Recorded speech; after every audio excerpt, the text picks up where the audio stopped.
do you wanna give us a roll to see how the session's gonna go? D20? Do you want me to? Yeah. This is Okay. not rich release, my friends. What do we get? A 2. Rough session, guys. Oh no. Hopes down, please. Alright, everybody go into your thing and do your variant encumbrance, please. How do we do How it? do we do that? Yeah. So you go into the Inventory and then. no, you want to go into the edit mode, you know, where you like fuck with all your stuff. Character builder. Yeah, and then it's literally on the first page, like the home page, when there's all these little tick Wow, boxes. that's what I want to see. Look at that. That's good. Oh, lovely. That's what I need. Good old D&D 1. It's just my shit laptop. And then yeah, if you scroll down a little bit, there's an encumbrance section. You should be able to select variant encumbrance. I might have to do something slightly different for Tide because No encumbrance, variant encumbrance. Cool. What's the difference? What's the difference between that and using Oh, my speed is 15 feet. What's just Is that using half? how's variant different to just using it? Because obviously so regular encumbrance is 15 times your strength score, so not the modifier, your score. Whereas in this, it's 5 times. so this is harder. And I assume there's levels, right? If you get 5, if you get 10, it's more reduced. Yes. 15 more reduced. Yeah, That's yeah, right. So instead of just like once you're at the cap, you're fucked. Yeah, It's like, So you get slower and slower. Wait, That's say why that again. So with variant, as you carry more stuff, you get slower up to like 3 levels. Oh, With okay. fixed, the Cool. highest one, you just have like very Fair. low speed. If you could please, as well, you want to pay attention to your in your inventory section. There's little equip boxes which should be ticked in red for things that you've got equipped. So like, you want your backpack equipped and all that kind of stuff because that will fuck you up. Does that change your? What does that? It will activate or deactivate the object's weight. So it's 50, Yeah, so for example, say you've got health your potions, strength. and then in your backpack you don't have your backpack ticked, then it won't register it as weight. Oh, so your Like, total I check score. my damage for example. Sure, Yeah. I'm carrying it both. in both Okay, so I can Well, carry yes, quite a lot. But then You should be. Because you've got You just strong. need back. Yeah, that's that weight. Well, 17 yeah, I strength mean, that's total. too. So Unless it's your like- dagger's so if your that's- dagger's in your backpack, then don't worry about it. But if your dagger's No, in my dagger's just my equipment. But Yeah. I'm saying if I equip it, it will no longer carry count as weight. No, if you equip it, it counts £85, as but weight. it doesn't if you show unequip it, it doesn't on- count as weight You sussed it? No. because it's not like in your like you're not holding it. Oh, It's it's just not an object. Oh, I thought equipped meant like you currently have it out, not you have it on your person. I think I mean it normally. I mean, check your weight when you my take. weight carry doesn't change. Okay, maybe it is only in your backpack. Because I know it takes off your like actions. If you don't equip it, that will go. Okay, well that must be it then. Fine. So Fair it's enough. like what you've got out currently. You know. Sure. I think Yeah. Okay. What's that? Not for me. It doesn't matter that much. Yeah. Oh, It okay. doesn't change anything. I thought it changed Equip what what you need. So what you can carry is your total strength score times 5. It says Where does it if you say click on your weight carried, it opens up a little pop up and gives you your capacity, encumbered weight. Oh, I see. Oh, if you want me. Oh, you nice. can just ditch your. That reminds me. How should we go about? Your coins weigh you down, that's fucking sick. Oh, have you got coin weight on? Yeah, you got That's coin it. weight Turn on it there. off, I think. Oh, that's fucking cool to have though, no? You So can you're like have it on jangling around. Well, so the thing is, the coin weight is what you're supposed to do is if you've got too many coins, is one, you can obviously put them in a bank, but two, you can also just buy gems instead for the same value because they weigh like a tenth of the. Just a good way of carrying wealth. Yeah, that's why gems are so common in D&D because like if you need to, it's basically alternative currency. I have a book. Yeah. That's costs £5. Is it the book you stole from Well, the you're way under your weight if you put your rope in your pick on like Thrasher or something. I've got 3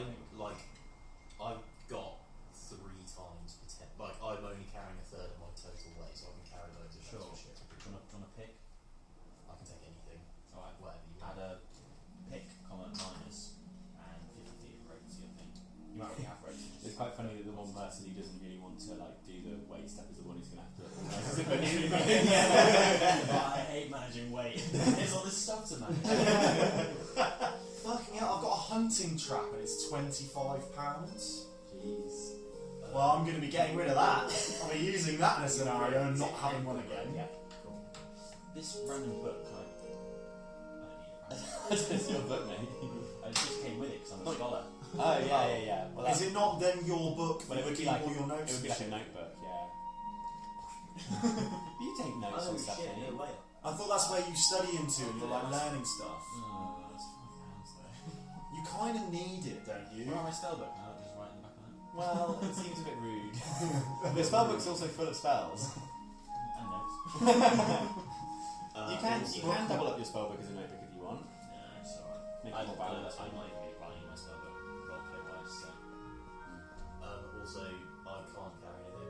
I thought carrying capacity was a thing that's incumbent weight, which is a third. So I was basically at home.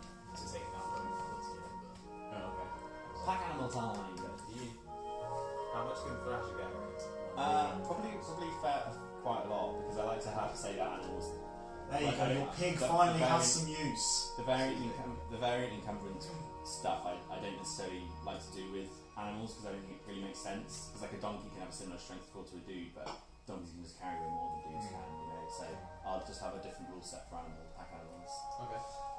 But yeah. How would I go about like putting stuff in his? Well, so this is what I was thinking about. So if we've got pack animals, there's two ways we can do it really. I think the best way to do it is if I just make another character sheet on D&D Beyond that everyone can access and just have it as the pack animal, and you can just all add your shit into it. What, so Thrasher is now becoming the pack animal? Well, at least temporarily until you get a better one.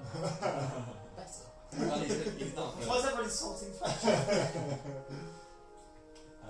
I have robes and clothes. Do I need both? It's up to you. Don't just walking something. Oh, fucking hell! Shit.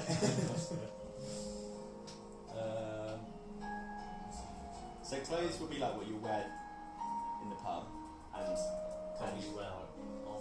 yeah, can do. All the time? Yeah, can do. So it's you. It's how you want to roleplay it. You know, like if you want to roleplay that sometimes So you take. clothes I mean, is just you'll my find normal out. clothes. Robes are supposed to be like fancy, right? Robes are like your wizard clothes. So if you just wear them all the time, that's fine. Instead of my normal clothes, I can wear robes. Feel free to sell them. Just feel free to sell them for whatever their gold value is. What's that gold? I reckon I'll have like a backpack that I'll wear sort of alongside my quiver on my back, like a leather backpack. I'm just sort of envisioning how it would look underneath my cloak. You know, in medieval times, it was actually more common to carry your quiver at your hip than your back. Yeah. Really? If you like that aesthetic, you can do that. If you prefer on your back, you can do that. I quite like the Legolas sort of thing, throwing an arrow, fucking. Having to pull it out, it's really long. Yeah. Just as well, I guess she's quite tall. Have you seen the people talking about like pulling it because like people would carry long swords on their back, but you wouldn't have them on your back. In fact, you can't get them off. And they did a thing because there was a load of debate around The Witcher because he has a long sword in his back and he pulls it out. And then he miraculously just sheathes it really easily. Well, he is a Witcher to be fair, but a guy, everyone's like, oh, that's bullshit, they go on the back, and then a dude kind of proved me wrong because one of the things that they do in The Witcher is when you pull your sword out, he hits the hilt back, so it goes like flatter. So he smacks it, and then every time he pulls out, it's part of the animation. And so this dude did like a little test. On the game? Yeah, on the Oh, game. I've never noticed. With a similar sized longsword, he was like, if you do that, it's really hard. Yeah. You can get it out in one movement, and obviously he's a Witcher, so you can just do it. Yeah. Oh, that's interesting. That's cool that they took that much detail into it. Yeah, because nobody else, it's only witches that carry swords in their back, no one else carries swords in their back. Okay, yes, so, so are people generally set up their weight stuff more or less for the time being? I mean, I've just turned it on and I'm fine, so I don't really need to. What's your limit of weight? £75, What are you carrying? which doesn't make sense. Yeah. That's going off Well, just my put them on the strength pack score. animal maybe, we'll sort out that weight later. Because my Do you strength is wanna- 15. you wanna make I've this- got you wanna make the sheet? obviously. Yeah. So Yeah, you just yeah. got 20, so I'm assuming you can just carry Just 100 pounds. look at the big stats. I'll run through because I'll say that you're doing stuff with. So I think how it's obviously set up on D&D Beyond is it's just your strength score, not your modifier as well. No, it's not your modifier. Oh, I thought it was total. No. Yeah. Oh, I have fancy D&D, so I can have any of these characters, so we can have an army of pigs. Weirdest question route. Do you guys know about Sir Barrington? There was this dude who played a character. He wanted to play this character, which is literally just a bear. And basically, like, he was kind of like a pet. He was playing this character, and after there's a whole long, it's like a green text and forth, and it's a really long story. It's great, but basically, after just repeated, just perfectly timed nat 20s, he ends up becoming like a knight of a king. And he's Sir Barrington, and then like he ends up like rolling really well on this different stuff, and then he rolled really well and found this dude who can like translate bear. So he now sits on his throne. He's like, a little minion translates bear for him to everyone. And Sir Barrington is his name now. Okay. So as Dorwin's sat in the dark, dingy room with Rubael poring over this book, learning everything he possibly can, we'll say, maybe sort of like late morning. You guys are just sort of like finishing up a leisurely meal in the at the Diamond Bat. Can we chat away a little bit? Do something with the heart, or I still have that? I'm going to say that in this session, like that's what Enoch and Tide are doing. They're like trying to find some way to fence these goods. So I will have been staying at the temple as well. Okay, fine. Right, I sure. won't have been sleeping in the inn. Fine. Okay, yeah. What are you up to then, Nick? I don't know. I don't have a huge amount to do, Yeah. so Would you be where would you be chilling at the inn, or would you staying in the temple too? maybe is it worth like going to another blacksmith here and see if they'll teach me shit, or Potentially. I mean, stuff right. There are good smiths around here, but I know that Annie was keen to do some blacksmithy stuff, wasn't you? Yeah, but I don't know if it was necessarily going to be. No, it was going to be better than yours. No, I don't You know. haven't got any booze I could have. I just realised I'm not Beer in the trying. freezer. pink Oh, cheese. can you take? Can I have a sip of yours? It's quite strong. I've never done it. It'll be very sweet as well, I'll bet. It's nice though, that stuff. Mr. Little Dan, who makes all his jeans, he's minimum 50-50. Well, she's like, yeah, that's quite nice. I'll get myself. If this is your last one, I'll No, put the other one in the fridge, please. There's two in there. There's two more in there.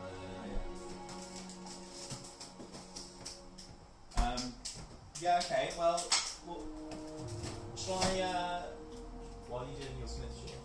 Basically, Do you have like, is there a specific reason? Or? yeah. So well, shall we do it and reveal it, or do you want to wait, or do you want to do another session? Well, seeing as it's kind of like a side sort of tasky thing, it doesn't necessarily have to be while everybody's here.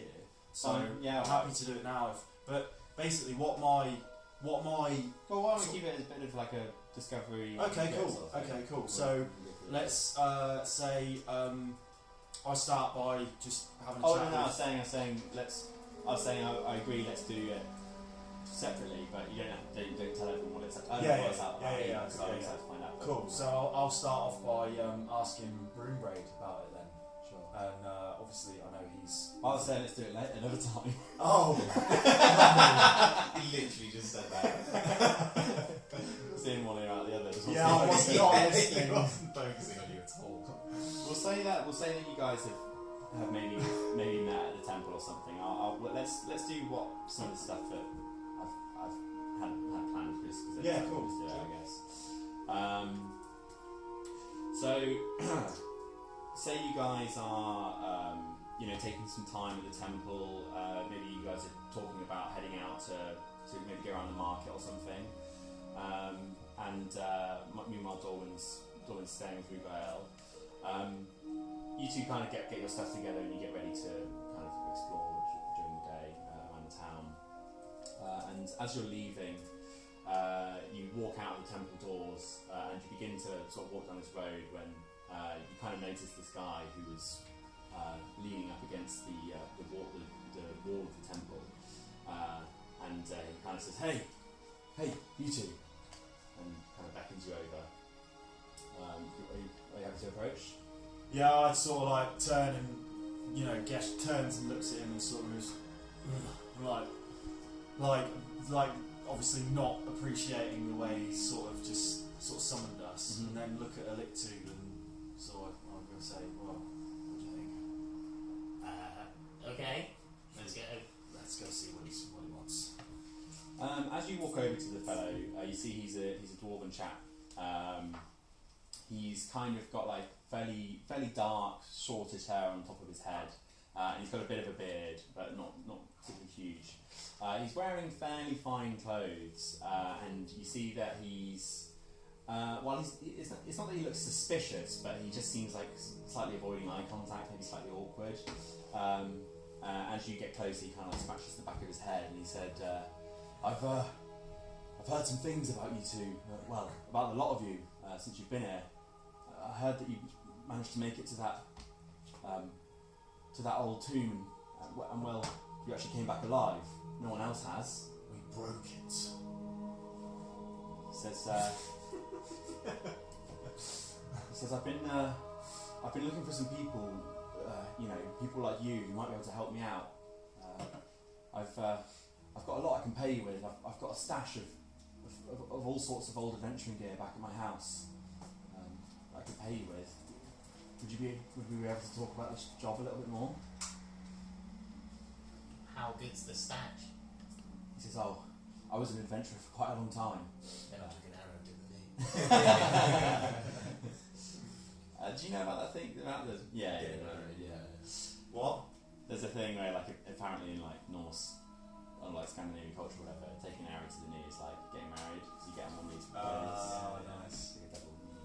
He says, why don't we head to a tavern somewhere and I'll talk to you about this a little bit more. He's like looking quite like uncomfortable. I'm not going anywhere with you till I know who you are. He says, right, yes, well, my name's Garrick Southhack. I need your help finding my daughter. I agree with my companion as well. We're taking you to the what's the inn that they're also Diamond Bat. We're taking you to the Diamond Bats because we have people there and it's a place that we trust. He says, oh yeah, good. Okay, let's go. Lead on. And you see, like, as he's walking, he's like quite quiet, really. Maybe you ask him a couple of polite questions here or there, but he tends to give quite short answers. You guys make your way with the Diamond Bat.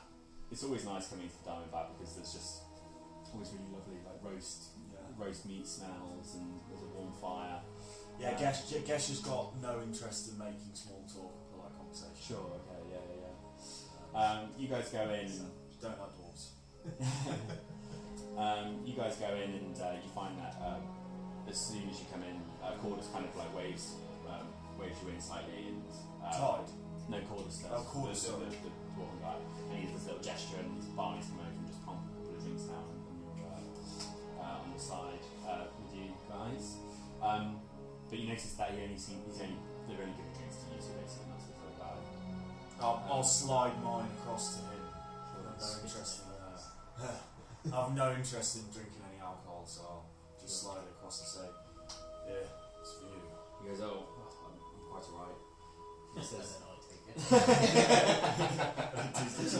Fine, all for me. He says, I've Gesh rolls his eyes. I've heard some things about you adventurers, and well, you sound like the sort of people who might be able to help someone like me out. You see, some time ago I lost my daughter, and well, I know who took her, and I know he killed her, and well, I just need my revenge. They are strong claims you make. What's your evidence? He says, well, what evidence would you need? How do you know he killed her? Or even took her for that matter? Maybe she ran away, you're quite annoying. He says, well... Why do you know him? I hate everyone, man. You see, he kind of scratches at his face a bit and he says, well, you can ask around. Her name was Ilya. Everybody knows where she went, and everybody knows that she never came back. It's, there's this man, he's called Tuss Greycross. He lives over on the west side of town, and, well, I'm not sure if you've been over there, but it's not exactly a nice place. So, I'd just do anything to get my revenge on this guy. What he's done is wrong. I miss my little girl. I don't believe in revenge. What do the city's guard make of this? Have you not reported it to them? So, Tuss flies under the radar, he always has. They don't even turn a second glance if I speak to them. He said, I've tried all that. I've been there myself, but I'm never able to get in myself. So what, now you want bandit vengeance?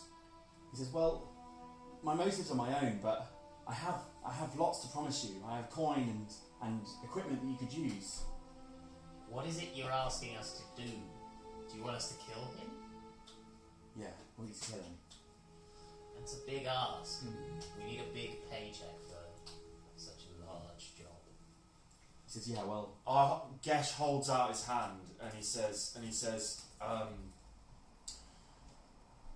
coming to us and asking us to kill somebody without true evidence as to their wrongdoing is not something that I would be willing to do. he says, well, You must give us something to go on. he says, if you go to the west, you can ask around there. They'll tell you the same thing I'm telling you now. He took my little girl and she never came back. At the very least, I just want closure. I empathise with your pain. If you say you're to pay us, we will certainly investigate at least. He says, that's all I'm asking. Once you're there, you'll see. And you'll know, just like me, that he's not the sort of person who should be walking the earth. And I know that you're good. Adventurers like you, doing things like what I've heard you've done, it's, well, you'll see when you meet him, if you're able to get to him. You sell us a good story, but we need something up front. He says, well, I'll come back and meet you shortly. At the very least, I can offer you some health potions. Meet From my us old at the temple. stash. Meet us at the temple. Very You well. have 1 hour. I'll see you then. Yeah. Nice. Cool. And so you guys head back to the temple, maybe rallying Dorwin. Can we go and speak to him? Yeah, we could certainly go and have a little interaction and sort of see what's up. So you go into this, into their slightly dingy room. You see they've got. Has Room Raid got like his own office in the temple? Yeah. Yeah, it's So kind of. what's that look like? Well, yeah, I've described it before, but I'll describe it again. It's kind of like it's very basic. Like there's a desk and there's a number of bookshelves which are like covered in scrolls and books. His Dorwin's out that. He's got one single small bed in the corner which doesn't look particularly finely made. The walls of this whole area are all completely like smooth stone. Under his bed, as you guys have seen, he's got this magical box which he's taking his bits and bobs That's out. what he's got. That's what he's got. The fragment of the gem kept in. Yeah. There's always kind of like a subtle scent of burning, like scented incense and that sort of thing, which kind of floats around in this room in particular.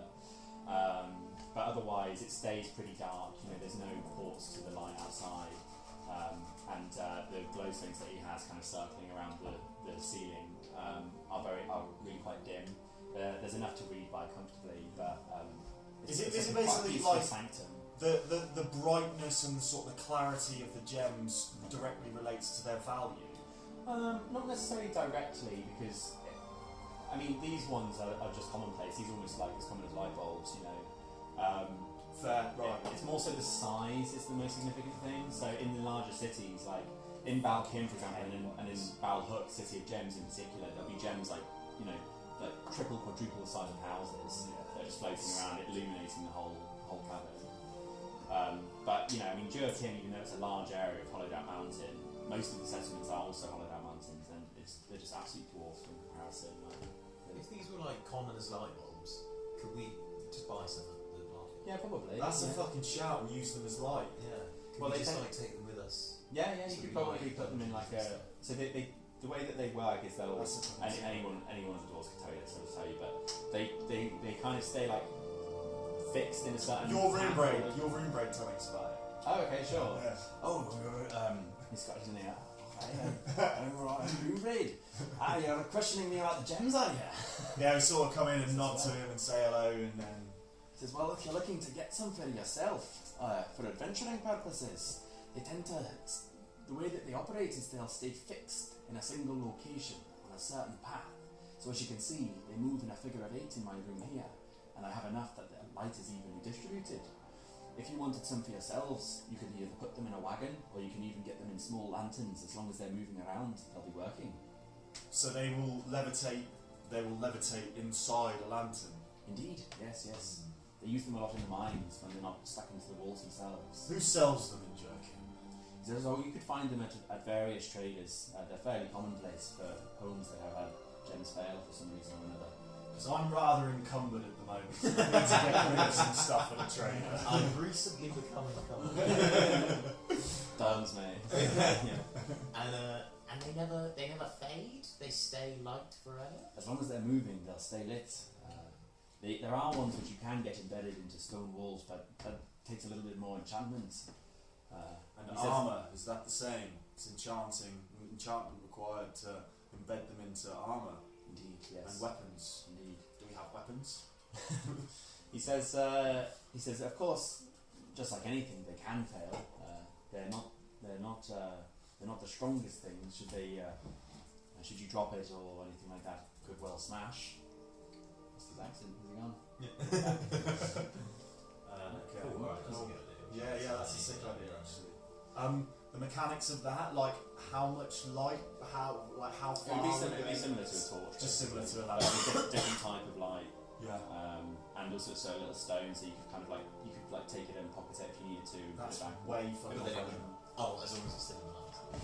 Yeah, but as in like so for example, say you remove if you removed it and I put it in your pocket, it might like dim down a bit, but then as long as it was back into its motion. It Oh, okay. would- I thought if it stopped moving, then It'd just be would dead, stop. yeah. But it won't completely die.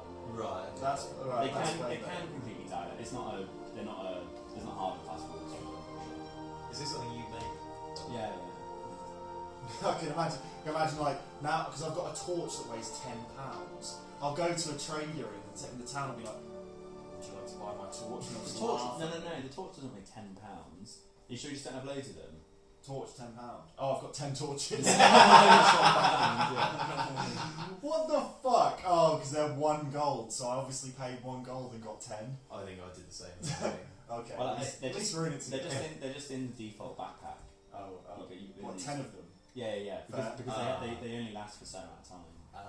Of course, right. So it's like we've never used it, but if you're in a dungeon and you need a torch, it's like quite fun if you've only got an hour on the torch, and then like Sure. He did tell us his name, but what was this dwarf guy's name? Derek? Garrick. Garrick. Derek. Garrick Southhack.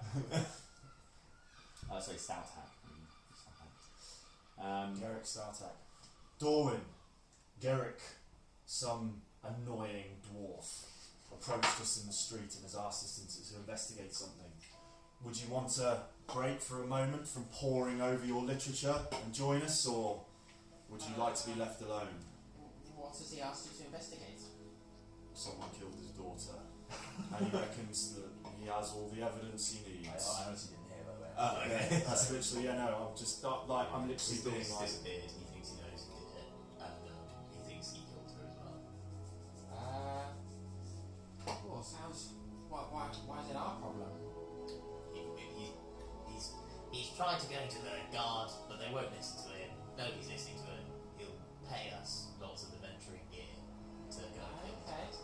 Should we be selling this in front of the girl? If you go and kill this guy, who's Well, apparently an innocent person. you only said investigate. well, we've said it now. No, I just said kill. Oh, did you? Yeah. I thought you We've said said it now, but we'll say that as you mentioned, you say Rugar says, what did you say? Fucking Aussie accent. Where's it gone? I'm Rugael Greenblade. What did you say his name was? Garrick. No, Garrick is the guy, wasn't Yeah, it? that guy. Yeah. Oh, okay. Garrick South Heart. Yeah. He says, I can't quite put my finger on it, but the name rings a bell. If it comes to me, I'll let you know. Do you know much of the man he's accusing? That's a great question. He says, His daughter apparently has gone missing, presumed dead. he says, these names sound familiar for some reason. Tusk Greycross I've never heard of. But yes. I can't quite put my finger on it. I'll ask around and see what I can find out. If I get anything, I'll let you know. What do you reckon then, Dorwin? Yes, I suppose I have been here for a while, I think. I've a little bit lost track of time. Maybe a break would do me some good. He says, hey, Dorwin, we've worked all through the night, lad. Oh, bloody hell, no wonder I'm hungry. He says, get yourself some food and go and rest your eyes a little bit. Kill this Come Come back with a flesh coat of blood. You're obviously enjoying yourself though. Have you learnt anything yet? Oh, so much. It's so good. Is it after a couple of days, is there like a little bit that they've deciphered? Yeah. Yeah, so by this point they would have found the appropriate excerpt, is that one? Yep, excellent. Yeah, found the appropriate excerpt and would have begun the arduous process of translating it. So initially they would have just nailed it down to the fact that they've got Orenthor's tomb, the location of which will sort of come, like it's hard to say when it will come up in the text. They basically deciphered the language in a way, sort of just starting out. How did they find the right excerpt if they haven't translated it? Oh no, so this guy can understand audio. Oh, okay. But it's a really long process of picking apart code. It's a long process. It's like it's almost like trying to read hieroglyphics. You know, it's like you need like things to compare it to, and and also remember before I said he did that little spell and like lit up certain characters and things. Okay. There's like different magical like ways in which Maldo can probably just read straight up. Also, it's obviously like a little bit evil, but like Runebraid's confided in us that he's kept this fragment of this gem this whole time when he shouldn't have. So he's very much sort of trusted us to keep his secrets. Yeah, I mean, but granted, there's this is a big whole difference other level. between him asking us to go and do something and him paying us for something he shouldn't have, and us just going straight up murdering a guy in Indeed. his city. Can Like, we that's one thing. assume? It seems like- Can we assume that Alictu just said that we're investigating? No. it? No, you said it now. You get the impression that Exactly. exactly. You can say, well, what about your stolen goods? Wow, Which that's we a whole. now possess. You should be like, oh, no, Still in his box though, isn't it? Rugael is like, you see that he kind of, when you guys would have been talking about it, you see maybe would have like, maybe shaken his head a little bit, but at the same time, he kind of trusts that you guys are decent enough people, so he doesn't think you're just psychos who are going to go murder someone. He understands that it's probably going to be like a process. So Gesh notices Runebraid shaking his head and sort of like gestures and says, "I agree. Killing someone because they want revenge is not something I will."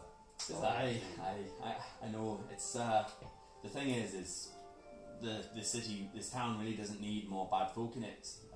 I implore you to get to the bottom of it. I'm sure you'll make the right decision when the time comes. It certainly sounds like there's an injustice, but we'll just investigate. But if we're attacked, we will defend ourselves. So So cool. Cool. Should we head out? yeah, he'll say, He's going to meet us here, isn't he? yeah. So Yeah, we'll say that time elapses and you guys head out, you see Dawn and you're kind of like, rubbing your eyes a bit, like the light out here is kind of a bit shocking, especially to a deep gnome. And after a while Garrett shows up and he says, here, at a base I've got these healing potions that you're welcome to have, but look at it as a down payment. And he hands over this like leather satchel, and inside are 4 great healing potions. nice. 4. Okay. Cool. Well, do you want to just carry them? How heavy are these? I've only got a pound and a half. If you want to put something on Thrasher, let me know. Okay, how do I do that? Just tell me what it is and I'll put it on his sheet. Okay. Let's do The rope's a good one. my hempen rope, How many? just one. I'll do that for your guy. Also, while you're doing that, Bosch, the Thrasher, I can't vary any encumbrance, do you want to Just do regular encumbrance, yeah. Maybe my torches as well. That's another 10 torches. So that's £10. Sure. You can keep 1 maybe well or something. Oh, Okay. can I just Gesh asks Runebraid as well. If there's, are there any? Oh, Will, you've still got your... Sorry. You still technically are carrying a great axe too. I know. I just saw that. I was going to say, can I sell that? Yeah. Do we have to go through that? No, just sell it for whatever gold value is. Okay. Can't be asked to negotiate. Oh, can I just? Oh, okay, fair. Anything you want Thrush to throw? No, not really. I'm just gonna flog these fucking torches as well. So are you just adding their value back to just get rid of them? No. Keep you can chuck the torches are like one price. Well, I'm gonna fucking buy some of these gems, mate. Put them in my lantern. But until we've got those. Oh, okay, yeah, fair. Oh well, then I don't need to. I'll carry They're it. literally one Fucking price. javelin as well. Yeah. They're good if you need The range gems attacks. No, the torches are like one piece. How much do you want? It's just the same as your regular attack. What is? I've got a javelin, but it was like. If you need to fight a dragon or something. No, so that's is it just Oh, four no, javelins? wait, That's four I've got javelins. 4 javelins. Surely a Javelin. Surely you want a javelin's a flex, man. That's fucking cool. I've also got a boomerang.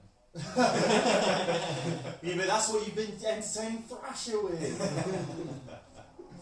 Like on the road, he's just like On fucks, the road. and like every time Thrasher runs off and it just comes straight back to him into. Oh, fuck's sake. I've got phase blood in here. What Yeah. have I got phase blood? It's one of those spiders. Ah, I've got you.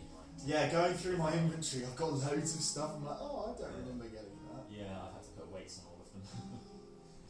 I've also got some of those cool books that I stole from Barnes. Yeah, put them on Thrasher, yeah.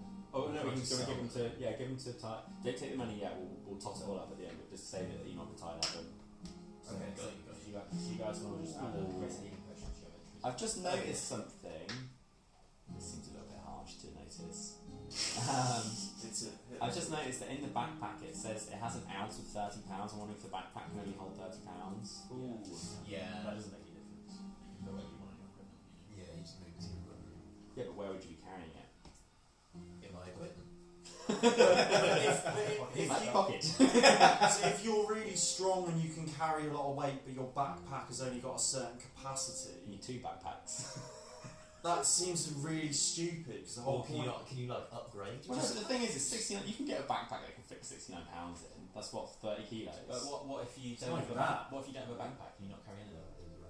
You can carry some base too, like the normal things you can Oh, is just it carry too- that oh, backpack with like leather pouches and things. But no, a backpack can carry more than £30 because think about it, right? You can get like a 60-litre backpack and a litre is a 1 kilogram. Yeah, but I'm assuming these are just little like leather, like smaller than a school backpack. Alright, well, shall we just make it? We're not Make talking about it. fucking D&D like hiking.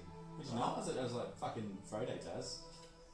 And Sam, they've got big old backpacks. But those would be normal sized backpacks, not human. Yeah, Yeah, where's Aragorn's backpack at? No, fuck that. We'll keep the back. Yeah, We'll say the that's backpack's fine. fine. It's too Um, much pain in the ass. I'm okay with him having 2 greater healing potions if you want. I'll have one. You have one. Or should we just give one to Tide and one to Yeah. Well, because we only get 4 and they're not here, so just take 2 if you want. I'm alright with that. Right. I mean, I'm probably the last person that needs help. No, you're a tank. You always take damage first. Yeah, but I never get lower than like half I that. don't take damage. Maybe I should have 2 then, because I always seem to nearly die. Shall I have Because 2? you've got a bow and all you ever do is run in. Shall I have 2? to be ranged. He's in the middle of the fight. Whoa, I'm Dragonborn! Yeah, you take 2. Okay, cool. Alright. Oh fuck, that's £2 of weight. Oh, The potion. It's a pound potion, because they obviously. No, that would make them 5. That would make them 500. Yeah, so 250 ml per potion makes sense. It's half of that. Okay. You can't do half pounds in one day. If you can do point, Yeah, you like can. the torch was 0.1 of a pound. Yeah, doesn't let me do it for custom items only. Oh, weird. Maybe you just try putting the decimal in. I have. Oh, okay. That's what Did you I mean by try? Oh, did you try out typing it in? Oh, it does fit a movable watch. Maybe. What about if you put in a like a pre-made item and customize that? Can you do that? Yeah. Right. Okay. So moving forward. So we've got these potions, and he says he's right. I'll lead us over to the west then. Ready? Are you ready to start the investigation? We are going to investigate. We are not going to promise to kill anyone. But we're going to do our investigation on our own. We don't want you leading us to some bullshit. He says, okay, very well. Well, he certainly needs to point out the house. No, we just go. He said just go to this area and you'll see what Oh, I mean. we'll ask around. Yeah. We'll ask around. Yes, fine. He says, okay, well, if you're not having any luck finding Tuss's house, I know where it is. I know how to get to it anyway. And if we need you, where will you be? He says, well, I could stay around in that area, perhaps the entrance to the west. Noted. He says, okay, well, I'll walk with you to there then, and then leave it to you. How does that sound? Make yourself scarce. I am going to manage my backpack as if I have a backpack and only carry things I can carry. She said, fine. Oh, you're going to do the £30 rule? I'm going to do a backpack thing, yeah. Okay, So you're not going to do anything outside your £30 backpack? Some things. So like my weapons and like my spell burst. Right, the stuff you just just to carry hold, over my yeah. thing maybe, but like it makes sense. Probably not. Okay. Alright, that's going to be a struggle. Quite cool, my max weight is 45, my backpack is 30. So I need to carry 10 pounds of stuff and I'm covered anyway. So like that sort of makes sense. I also just really like the idea of like if you're about to go in a dungeon, you're like, oh, there might be some like treasure and stuff to take. We should leave some stuff behind so we've got enough to carry out, you know. And there's certain spells which can help carry there's a spell called Tensor's Floating Disc. Do you know that? Yep. Yeah, that's I would Like that. What is it? Well, if it ever comes up, you can see it. 'Cause it's helpful, but, so yeah, you head over to So I'm literally thinking of like Skyrim now. Every time you go in a dungeon, you come back with loads of shit. You're like, I'll sell it all. Runs off across the wall, back to the white road. Fucking axe, sword, boots. Lydia, what's your carry weight? Okay, so yeah, you guys head over to the western portion of town, and you find that as you make your way over there, the buildings begin to get less and less impressive, and slightly more dingy. As you see certain buildings are starting to look slightly degraded, where like cloth tarps have been draped over the top. As well, you're beginning to there's quite It's more slummy. it's a bit more slummy. There's a bit of an unpleasant smell. As you can see that the sewage. You can tell that the sewage isn't as maintained around here and everything, so it smells a bit. And you notice that on the outskirts of this western area, there's actually a sort of like an informal border on the roads where there's guards.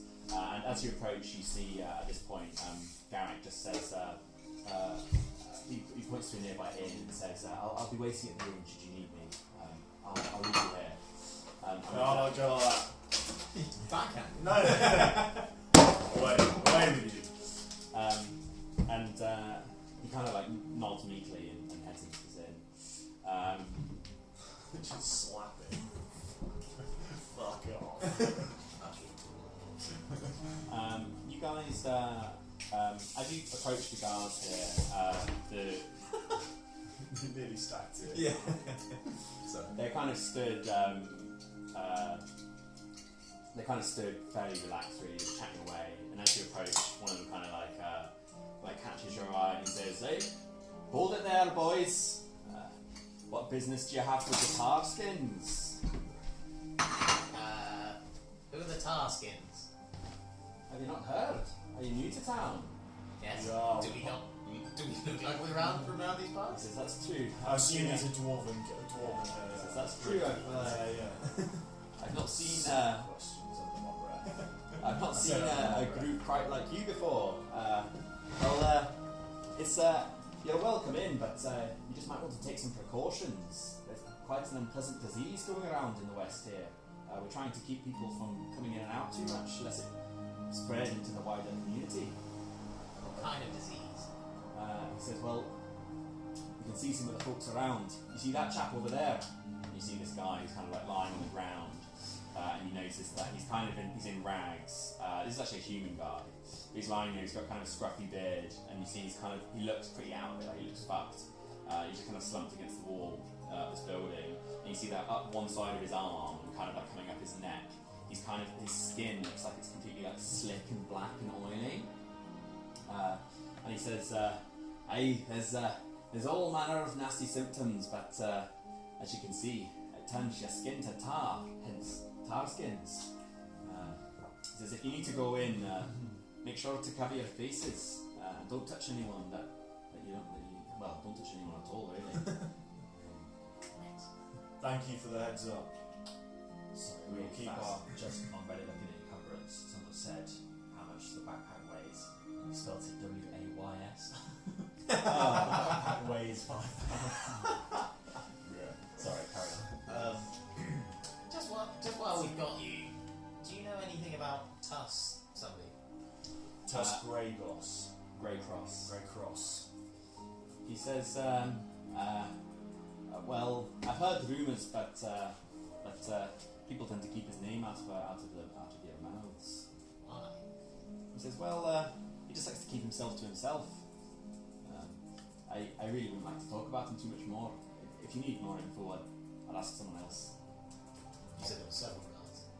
There's two guards at this checkpoint, basically. I'll turn to the other guard and be like, can you talk about it? He's like, it's kind of like dismisses you, basically. Okay.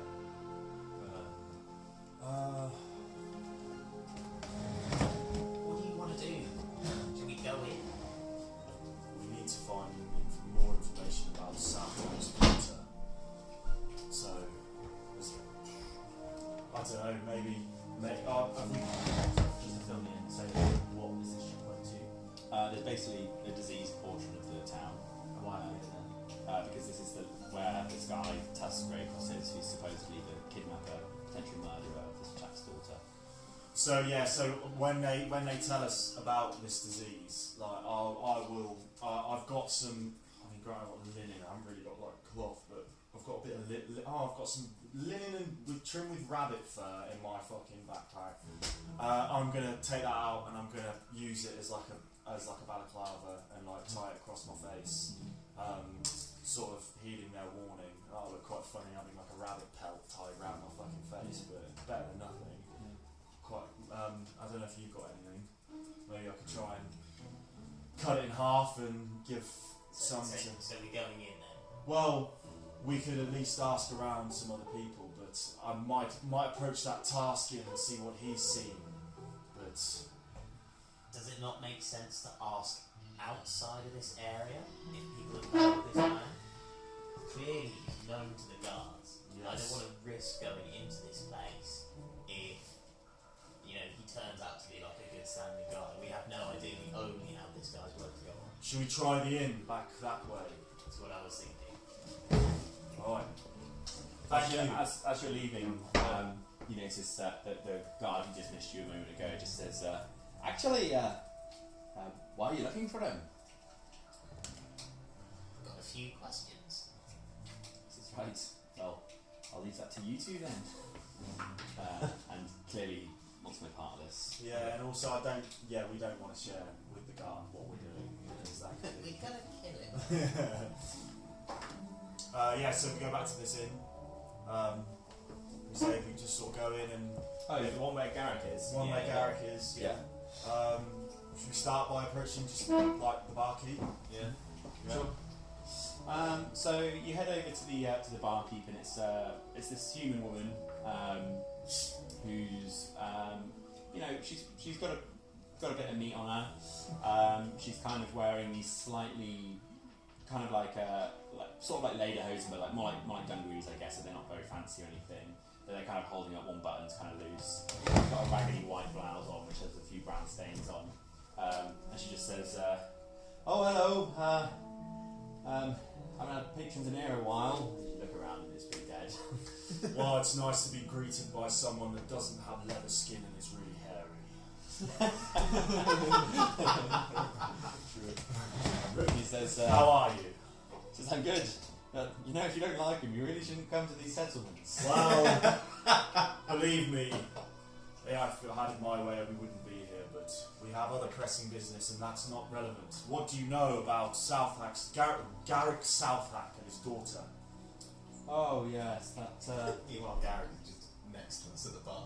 Because he's waiting here for us. Yeah. What do you know about his daughter?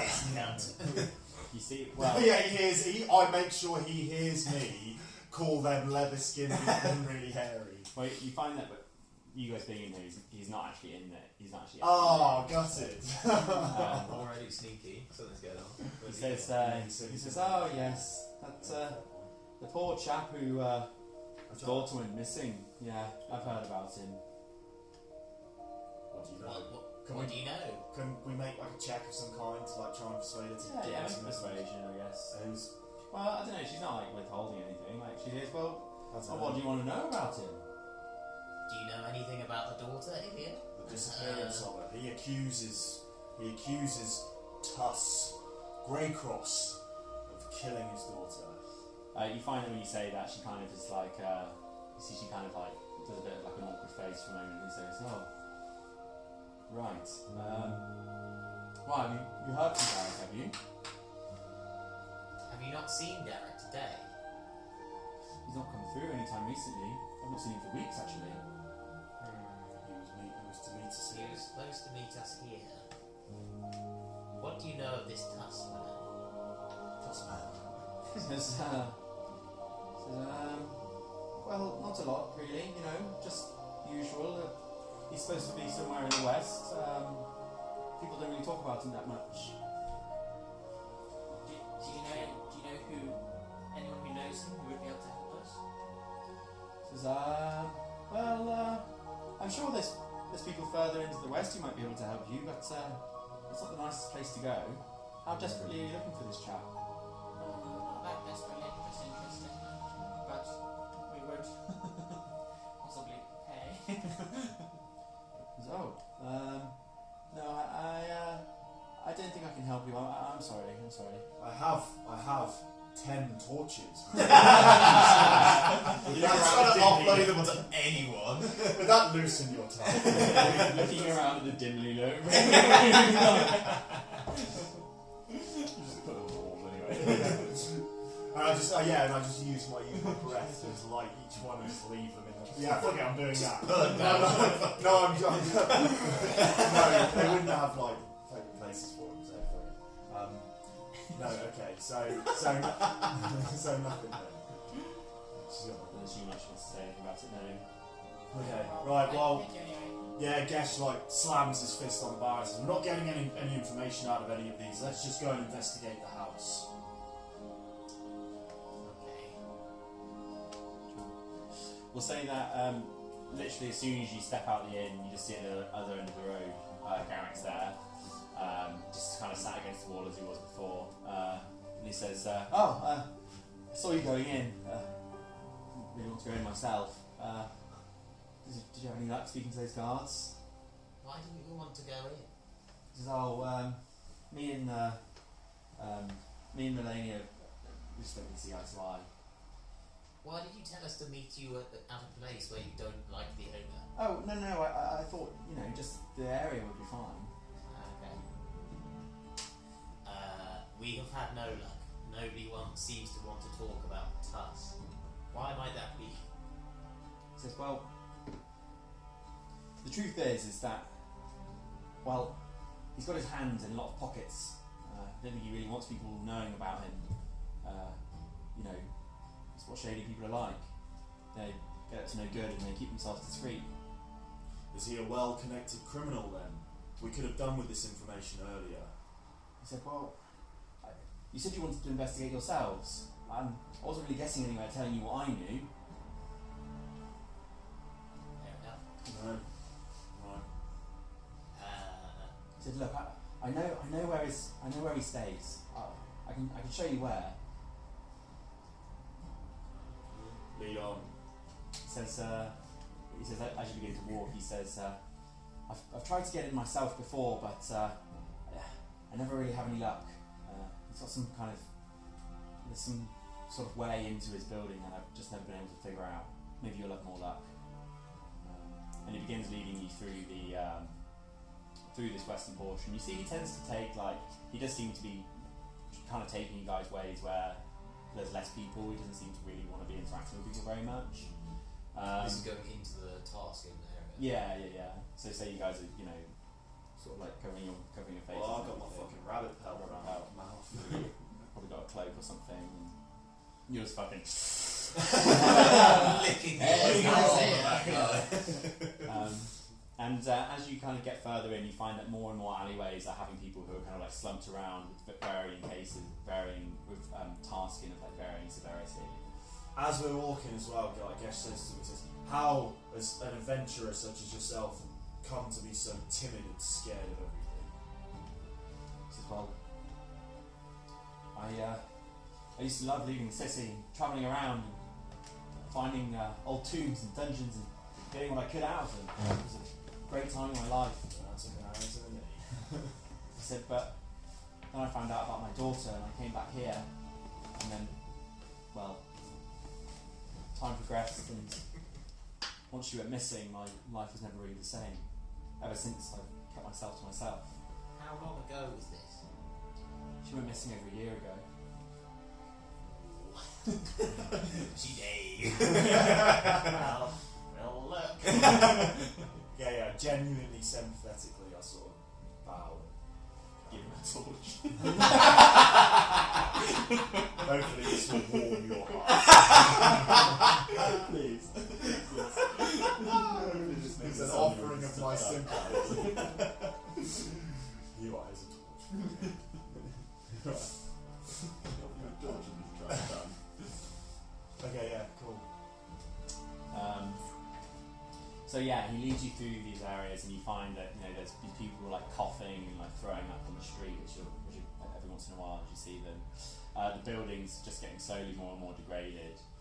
He ends up taking you to sort of this far end of the western portion of the town, and it's where the mountains, the like edge of the hollowed out mountains, starting to get like lower and lower, and you end up. This whole area kind of has a ceiling that's maybe like 20 feet high or so. And we're going further into the mountain. yes, yeah.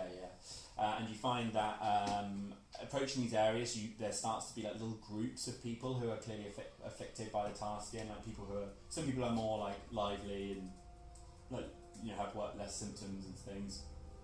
A bit more of like a sort of community thing. As you're walking through, you see that people kind of like, you get a couple of little glances, and you're slightly nervous of like, you're suddenly aware of like potential pickpockets and things. It's starting to become that sort of area. As you continue in, he kind of leads you down to this area where there's kind of this like alleyway which has been carved into the mountainside, and he begins leading you down there, and through this alleyway on either side, there's all these just on these like more like rounded, like more raggedy, less like perfectly smooth digging. There's all these buildings which are like, it's just like windows and doors are like carved into the mountainside, which open up into little rooms and bazaars and that sort of thing. A lot of these places seem to be sort of like shady bars and like cheap clothing and that sort of thing. Just general stuff you get in markets, but worse. And occasionally, like, you get this waft of like more intense spices coming from, and you'll be like accompanied by like a sizzling of cooking meats and that sort of thing. Dawn's like, I need some food. Maybe not from here. I know Dawn. And after a while, he takes you down this. He takes you like through this door, which like opens up into a slightly more open, cavernous area. That's kind of like carved out. And you see there's a couple of tasking people who are kind of like sat against the walls and so it's quite dark. There's a couple of little fires going as well, and people cooking.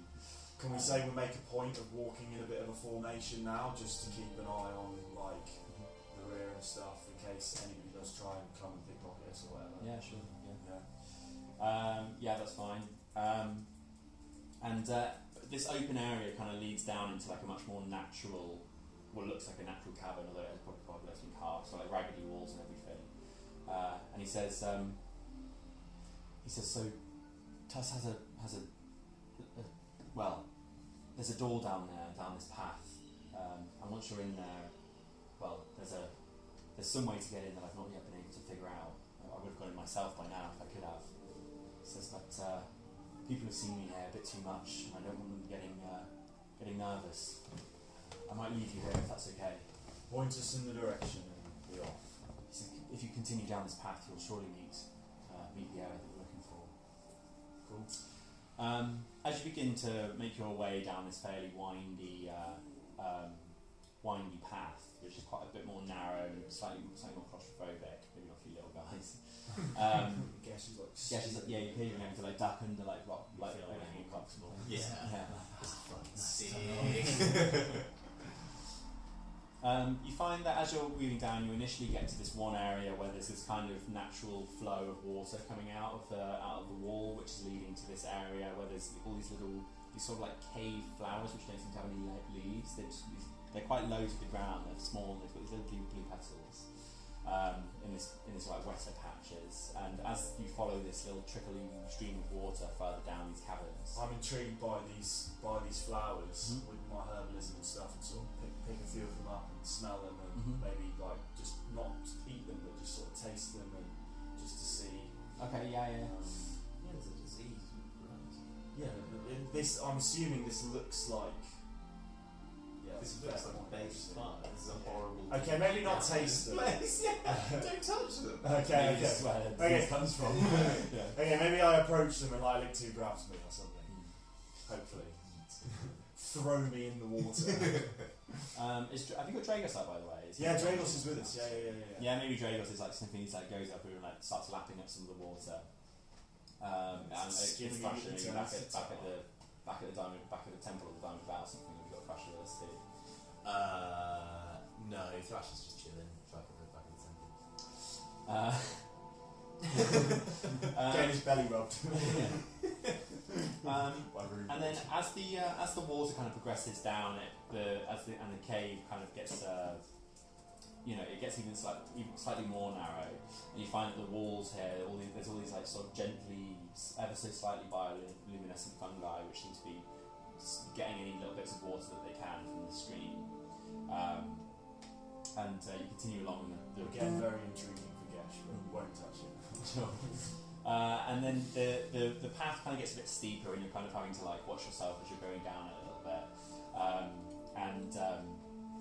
Further along, like you see as it starts to get deeper and deeper, where there was previously fungi, you start to see these occasional these quite pale gems are like sticking slight outcrops. Maybe at this point, Gesh, you've got a torch going if you want to start getting rid of them. Yeah, I need to get through it. It's Yeah, pretty dark.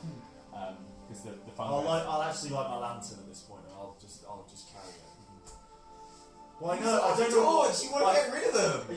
Yeah, fair. Okay, I'll put a torch in the lantern. No, I'll just carry it. No, it's Both. So luminous. He's burning like 3 torches. You guys are so happy as it starts getting darker, and then I just like get a torch out and light it. You're both just like. Fire all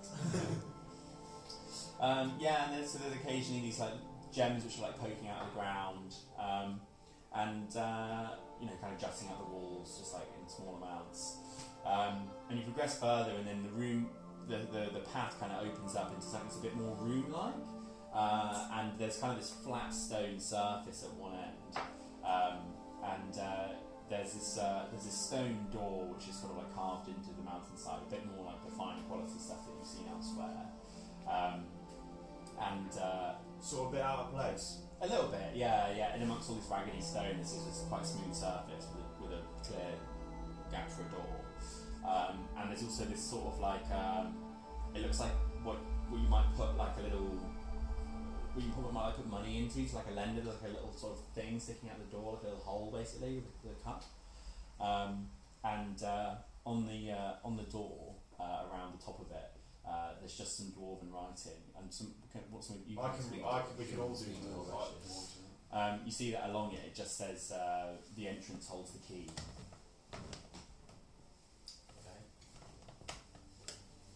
Okay. Speak friend and enter. The entrance holds the key. Okay, I'm gonna go and pick up some of those flowers and chuck them in the tray. Okay, sure. So you go back. It's The like flowers that you stopped me from picking. Yeah, I know. But yeah, because they have grown. They're not in this room, are they? They're back down the corridor, are they? Or they grow. No, they were further up basically. Oh, okay. So So they're yeah, not. you go and pinch some of those flowers and bring them back down, and you find you chuck maybe like 3 or 4 of them in, and as you do, they kind of go into the cup, and there's this like sort of this blue light, just kind of like little blue particles, just kind of like float off them. Nothing else.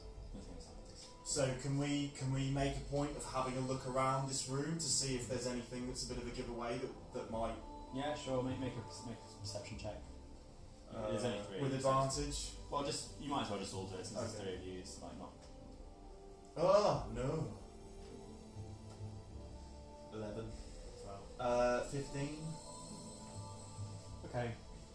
So, looking around this room, there doesn't really seem to be much going on. You see that the only thing that's maybe like slightly noticeable is the fact that there's just sort of there's nothing really in here. You know, all of the path down and everything. It's been like quite there's been like quite varied fauna and different bits and bobs, but for some reason in here there's just kind of barren. But other than that, there's not much really worthy of note. Can I do my magic awareness? Your detect magic thing? Yeah, of course you can. Yeah. Let's do that. Nice. Let me just check. So yeah, you spend a moment kind of centering yourself. You kind of gotten used to how some of the wild magic and stuff feels, and I'm sure Dorwin's been like guiding you through like how where your mind should be when you're interacting with things. So you're starting to get a bit more of a hold on things. You notice that in this around this little cup in this door, it's kind of glowing this faint golden colour to you now. Golden was. So, you know, if the discussion with Dorwin and you're thinking about it a bit, this door seems to have something to do with divination magic. Okay. Probably. Okay. Sorry. No, I was just thinking, I like look in this little receptacle for Mhm. what's in it. Does it seem to go back, or is it just a box? Sure, yeah. So you kind of like, you know, kind of hop up and try and peer into it, and it doesn't seem to actually go anywhere. It's just kind of jutting out of the wall. Yeah. Can I go back to the water, Mm-hmm. scoop some of it up my hands with the bioluminescent things you said there? So there's, Yeah. oh yeah. You want to grab some of the So then actually, yeah. with some of the water from this room, I'm going to chuck that in there. Okay, yeah. So you find that when you chuck it in, you see that initially, as the fungi enters, these blue particles begin to form, but then as the water kind of smashes down with it, they just kind of all just kind of puff out of existence. Okay, I get some more fungus without the water. Chuck that in. Yeah, sure. So you find that this time you chuck in a couple of the fungi, and a similar thing happens, but instead of it being blue particles, they're now red. I take a piece of gold out of my coin purse and put it in there and see what that does. Yeah, you find that nothing happens when you put a piece of gold in. Does it stay there? It stays in there. It's literally just like a little bowl. So all the Yeah, stuff it's a that we've little bowl. chucked in there is still in there. And all of that, the stuff you put in, which is so like the water and the coin are in there, but the The flour and the fungus are disappeared. Yeah. Okay. Okay. What else was there in the entrance in the way you came in? No, but it seems like Do a character. Oh, No. well, there was the gems in the wall, but it seems as though it's more natural objects that disappear, like living matter. Maybe a gem from one of the walls, because Because those are remember, natural, right? Those are natural. as we came in, there were gems poking out the walls. Maybe we go back and no more natural than gold, I guess. it's worth a try. I mean, Yeah, may as well try it. I'll grab my pick off Thresh's back. Sure, Thrash is not here. I'm pretty sure I've got I can just cleave some off. Yeah, you could chip a chunk off. Yeah. That's my pick as well. So you chip off a chunk of jam, and you go to pop it in the bowl, and you find that you pop it in, and once again it dematerializes like the other things, but it's the red lights come off it again. Nothing seems to happen. Okay. So there was red with fungus and the gems. Blue. Flower. Blue with the flower, but blue with the first fungus when we did it with water. The flower's been blue every time, even with. No, the flower was blue, but then I did fungus with water and that was blue. And then I did fungus on its own and that was red. This is starting to frustrate me. She'll try and bust the door. Ali, the character who constantly begs me to put in puzzles. Can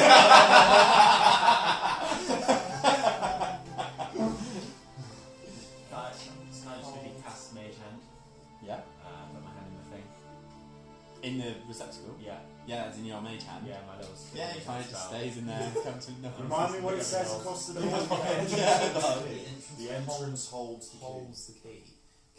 Can we go back and like do a perception check in the earlier stages that we walked through? Yeah, sure. Yeah, go ahead, make some perceptions. 11 again. 18. 18, okay. Sure. So, as you kind of peer around and begin like looking at all the different things that you've come across and like thinking about what you've done so far, there does seem to be the only thing there's nothing that really stands out, but the only thing that is a bit noticeable is that there does seem to be fairly distinctive separations between each of these areas. You know, they bleed over a bit, but it kind of goes like there's not a huge amount of crossover between them. So can I take a thing from each section Mm-hmm. and then put it in the thing in that order? Sure, yeah.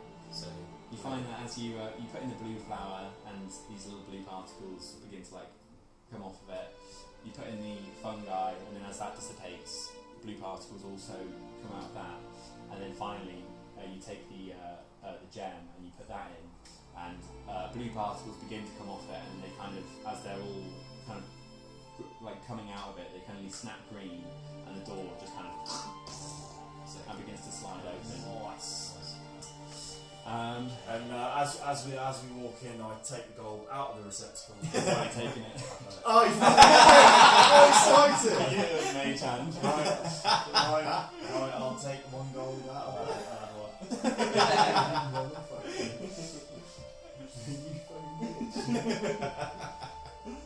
So as you walk into this area, you immediately see that it's you've got your torch is like kind of gently illuminating this fairly large open cavernous area.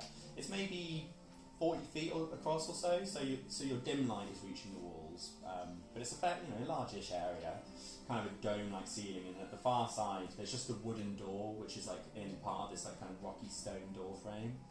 And in front of the door, so all around the room, basically, you can see that there's quite a smell in here. It smells quite like strongly of. Can I just say, as the door opens, I cast Pass Without Trace on the 3 of us. Okay, fine. Yeah.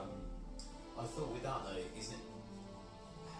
It's not that we're like, if we're in a room, we're just going into a room, right? So if somebody else is in there, they're going to see us. It's only for instances where somebody can't see us that we like leave no footprints and stuff like that. It's not like we're invisible. Is If it somebody not else walks into that room, they're going to see us. What does Pass Without Trace do? It just basically just buffs us on stealth checks. So we try and stealth will be. Is but it if not But if we're 3 people just stood in a room, we How long can't stealth does that. that? an hour? So now it gives me time. Is it not worth us Yeah, go on. acting, not leaving a... I'll just judge. I'm casting it. Because we don't know what we're about to How find. many people can you cast it on? It doesn't say my whole party. It's Anybody within like 30 anybody feet. within 30 feet. Yeah. Cool. Yeah, it smells like kind of faintly of like bin juice and a bit rotten in here. It's kind of gross. And over by the far side of the door, there's these 2 incredibly large, sort of fleshy structures. They're these 2 large beasts, which you can see are kind of softly breathing.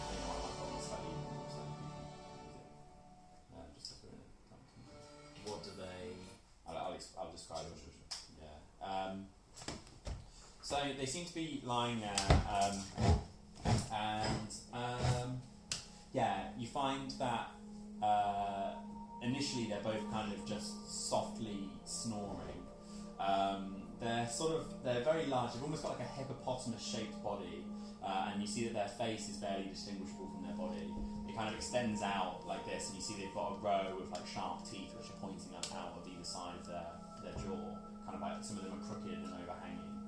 On their backs, there's a number of tentacles which are quite thick and girthy, which are just kind of like laying either side of them, quite relaxed. And it looks How like big are they? The monsters. they're pretty big. They're really quite. And they're lying either side of the door. Yeah, they're lying either Are side they of the door. blocking the door? No, not directly. But you find that as you've walked in, it seems like the torchlight has kind of disturbed them. And you see that they kind of like begin like grunting and grovelling and kind of slowly roll over onto these 4 thick legs.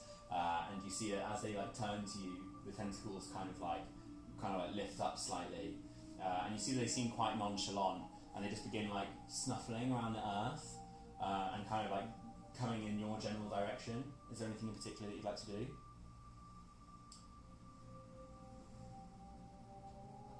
Probably take a step back, walk back towards the door Mhm. slowly. Yeah. So there's just one door in this room, is that right? Yeah. Yeah. It's on the far side. You find that as these things, like as they're snuffling around, every once in a while their mouth opens, and you see that their mouth extends like quite far backwards along their face. One of them opens their mouth, and there's like this half yawn. You just see rows of really long, sharp teeth, and it's kind of like fleshy, like what like animals have that fleshy like mouth part in the back of their mouth. They kind of one of them like yawns his mouth and it kind of snuffles around a bit more. And you see that the more and more they're like snuffling, they start to get slightly more agitated. I'm going to take one of his torches Mm-hmm. and use it to the side of the room, Mm-hmm. like against the wall. Okay. So My flat. only torch, I'm not carrying a lantern torch, no. I'm just going to carry You've got 9 other torches. Yeah, but that's fine, yeah, but well, obviously we were joking that I was going to carry a lantern and a Right, torch. right, You right, take right. my torch. The so one that's that's not lit, it. okay, Yeah, fine, and I fine. use it. You find that as you do that, the kind of like fast, bright movement kind of like startles them, and they both kind of like rush over to it, and then just like with their tentacles, they just kind of grab it and like pick it up and like smash it against the wall and like put the flame out. And then you see those of you guys with dark vision, you see that they start like kind of like stalking around the room a bit and like coming over in your direction. Shall we do initiative? Sure, I was going to say that as a distraction so we can go to the door. Oh, okay, sure, yeah. Oh, fine. So you want to like, well, let's do initiative to see who like goes first. Who you guys do or them? Would we still be stealthed with him doing that or not? Well, If they were, I think you can't really stealth in this environment really. No. There's like nothing to hide, like in or behind.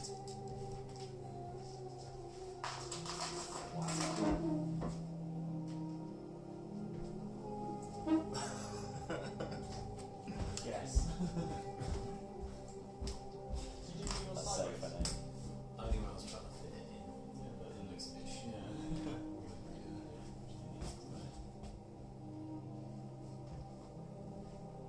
You just want it to be more like you. I don't think you got the names such I'm the main character. So yeah, and right. Have you guys done your rolls? Yeah. 12. 19. What is that one? I'll tell you in a minute. Yeah, sure, 7.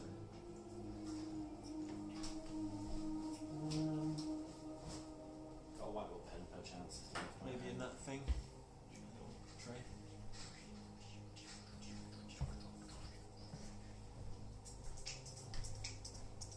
A little. No? Only Sharpies. So I can just use paper. No, I've gone. So you got 19 and 12. Yeah. Well, yeah. Okay, sure, 7. Okay, so 7. Okay. So I rolled each of these. I did them separately because there's only 2 of them.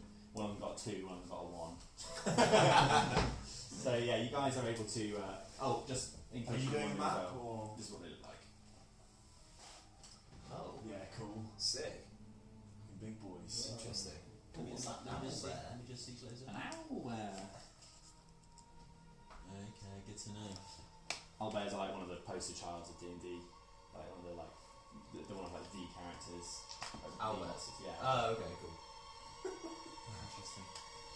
Using his X-ray vision to see through my stat block. Are we having a battle map? Or? I mean, we can do. I mean, you guys have beaten them in the save, so I mean, you'd be able to run past them if you want to, or you can fight them. It's up to you. Let's just assume the door is unlocked and we can get through it.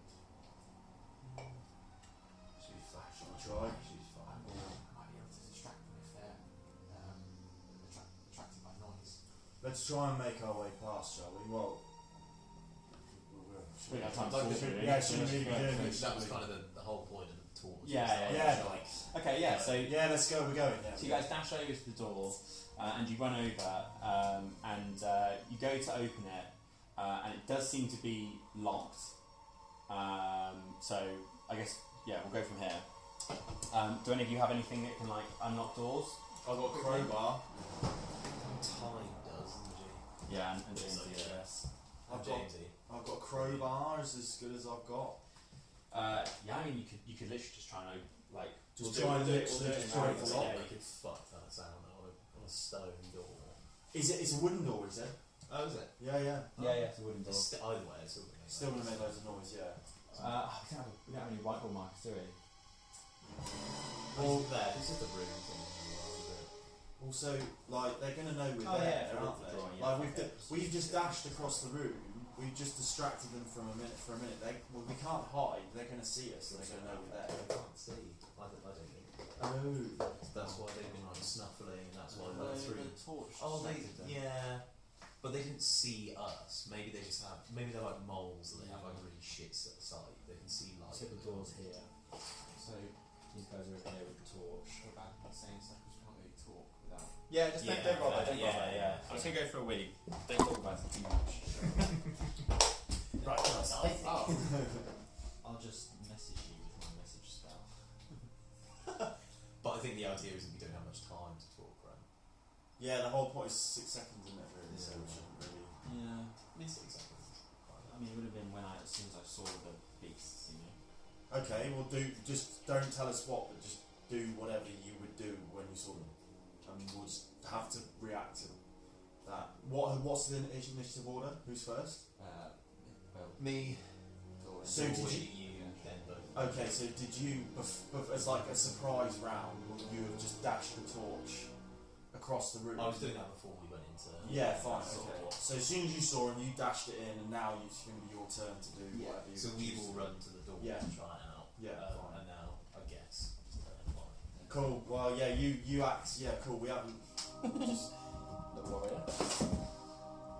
Okay, so we'll put the miniatures on. So we've got Elictu, she's doing the torch. We've got Gash, who's doing. So did we come in here? No, you came in here. This But is we like- run over to the door. The door's here. So we run over to the door. Oh, sure, yes, yeah. So you're all over here. Elictu, you've been trying to open it with no luck. So do you want to? Shall we say that maybe you spend your action trying to open it, and then we'll go from there. No, that's not. Well, Fair.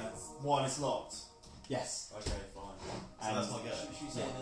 You got your bonus action. Trash. Do you want to do anything with your bonus action?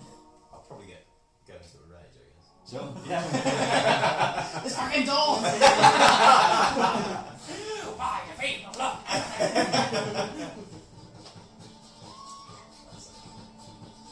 Okay. So that's Elictu. Next we've got Dorwin. So Sure, it's not. Shut up. I guess as a test, I will use my minor illusion to create a sound of someone shouting, saying, "There's some things in here!" in the corridor we just came from. Okay. It's a pass without trace was a waste.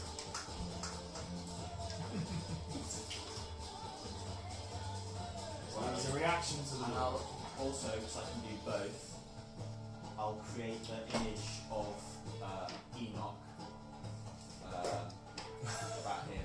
Sacrifice. Fine, yeah, sure. Image here, sound in the corridor. How can you do both? I have a fun illusion thing where I can do both with one time. Sweet. Okay. Sick. So that's Dorman, that's your turn. Guess you're up. Cool. I take my crowbar out of my pack Uh-huh. and literally, I'm assuming there's some kind of sort of like key. There's there's something you can get a crowbar in. Yeah, there's yeah, It like doesn't matter wherever. where, you know. No, okay, fair. Like, I just fucking wham the crowbar in and just try and break the door. open. Okay, sure. Give me an athletics check with advantage, please.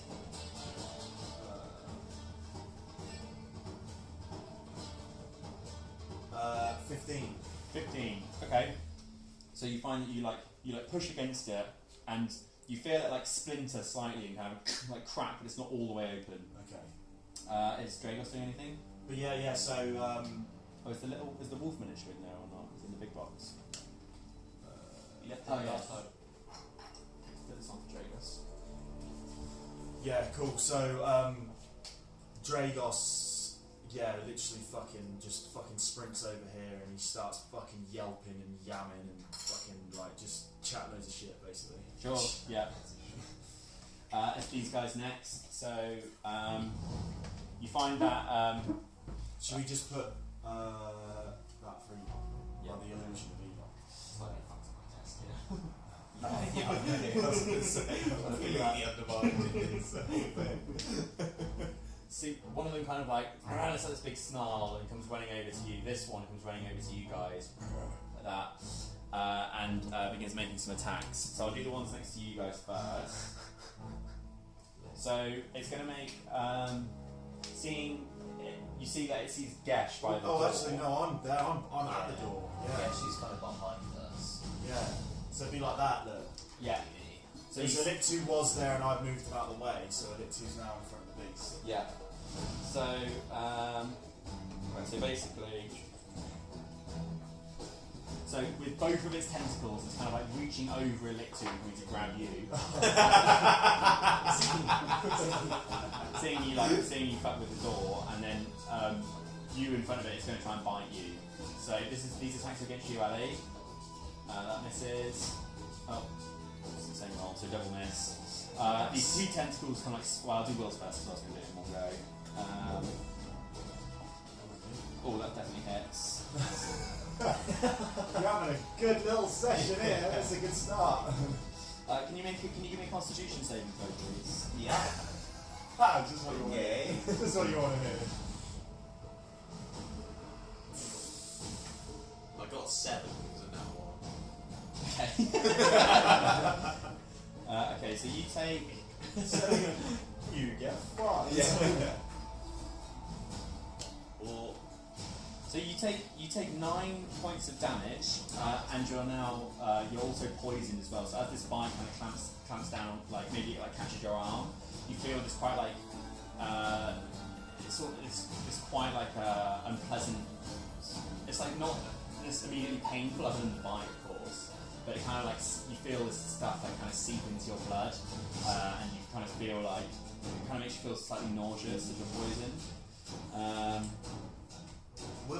just the poison stuff, will like healing potions fix you or not? Is that literally just a So it very much depends on the thing. So this type of poison that you've got now, you're going to have disadvantage on everything. Turn it down ever so slightly. Sure, yeah, I just Ever so did, slightly. but I think that's particularly loud song. Yes. Yeah, and you find that Gesh, as these tentacles come like swinging over by you, you're able to like kind of duck down across one, and the other one comes at you, you're able to bash it with the crowbar. Yeah. And you find that as you're doing this, your mind is suddenly just like filled with all these images of the door like opening and there being like hellfire behind it, and like everything, like these images just basically trying to get you away from the door as much as possible. Okay. Well, does that affect me in any way, or is it just sort of flashing into my mind? No, they're just flashing into your mind. It's not Okay. affecting you. Yeah. And then 1, 2, and that's a fail. So, oh wait, what's Dragos' AC? Dragos' AC, I think, is 13. Ooh, that means, can he also make a Constitution saving throw? Oh no, sorry, no, it's AC 17. Okay, fine, cool. Alright, he doesn't need to make a Constitution saving throw then. That's-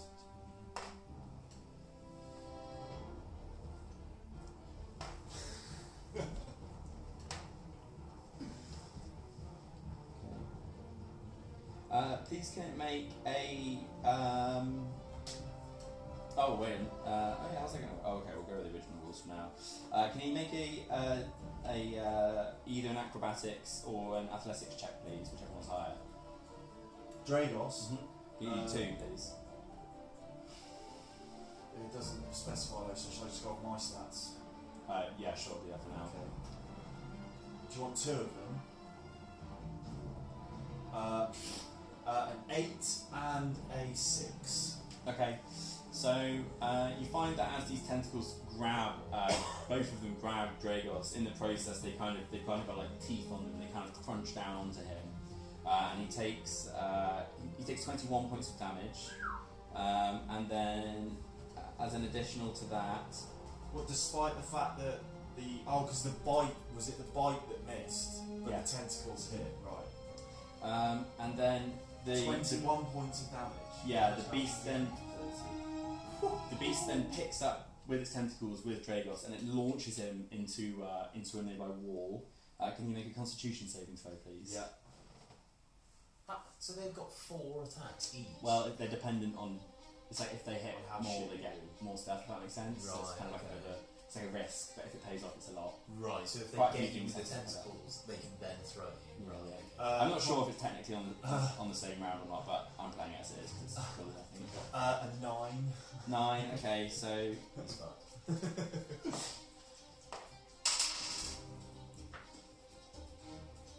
he takes an additional. He takes 12 more points of damage. And Dragos has now evaporated. Nice. So he slams Dragos into the wall, and Dragos just kind of like puffs Yeah, into yeah, it. yeah. He falls to the floor, and he's like, ah, and then he just like evaporates into puff of like smoke. sparks and Yeah. Nice. Sorry, just quickly, I forgot when I went into a rage, I need to roll a wild surge table. Oh yeah, of course. Yeah. Okay, so that's the end of him. So now we can carry on with your test. Yeah, cool. It's already attacked us.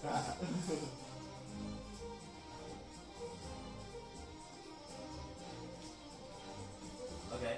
A bolt of light shoots from my chest. Another creature, or is it a bad thing? This thing is in front of you. Another creature of my choice, blah blah blah, must succeed on a con saving throw or take 1d6 of radiant damage and be blinded until the start of my next turn. What's the save? Con saving. So what's your it would basically be 8 plus proficiency plus your whatever your spellcasting modifier is. Where do I see that? Top of your. I don't think he'll necessarily have it as a barbarian. Okay, let's just work it out. We'll do it with 8 plus 3. Shall we maybe say? I mean, What's does it detail what your spells? yeah? I have spells, but it doesn't have any info. Go on to your actions, and can you scroll down to that ability, the one you got from. Wild surge. Yeah, and then at the top, does it say? Here we are. 8 plus your Constitution modifier. Nice. So Constitution 3 plus another 3 from your proficiency. That's 6. 8 plus 6 is 14. Yeah. Nice. Okay. So he failed to save. Cool. So how did you say it takes some damage? 1d6. Do I roll that? Yeah, you roll that. Would have been really good to give him disadvantage on those attack rolls. You just did on everyone. But he's already blind. Wow. You're assuming You didn't think he is blind. So how did you know? So I would say that How did he one attack thing you? One thing that's worthy of note, I guess, now that Because he's he's now that he's up close. in the door, the That'll sound. be you then. Now that he's up close to you guys as well, I would say that you notice that on each of the tentacles there are eyes on each of the tentacles. Ah, okay, That's got the thing you. I was going to say, but Right. Sure. Takes 3 damage, and he's blinded until my next go, which is now. No. Should we do it to the next? Yeah, I'll do it round? to the next round. Yeah. So he takes 3. So he's going to have disadvantage on all of his. Yeah, well, he's blind now, isn't he? So. So you were like kind of hiding during that whole found. Nice. Okay, yeah, so you see as you do this, like, you see that this lightning kind of like zaps into it and it kind of like ripples through its body and like goes up to its tentacles and you see its eyes just like kind of look like they're just completely cataracted, just like glaze over white. And it's now your turn. Cool. I'm going to slash at him with my cleaver. I am going to I go can do in it 15 twice, minutes right? because the next train's not for an hour after that. So going back to Warwick, I'm not going back to now. Maybe get that one? Okay. Maybe get that one? What? In an hour? What's the... It's only 1 more hour. So then we can wrap it up Yeah. and it'll be good. Yeah. It's only an hour of sleep, you know, no, it doesn't suck. That's what I'm getting at. And then we can go together too. Yeah, okay, fine. Alright, Yeah, fine. good lad, Al. That was hard.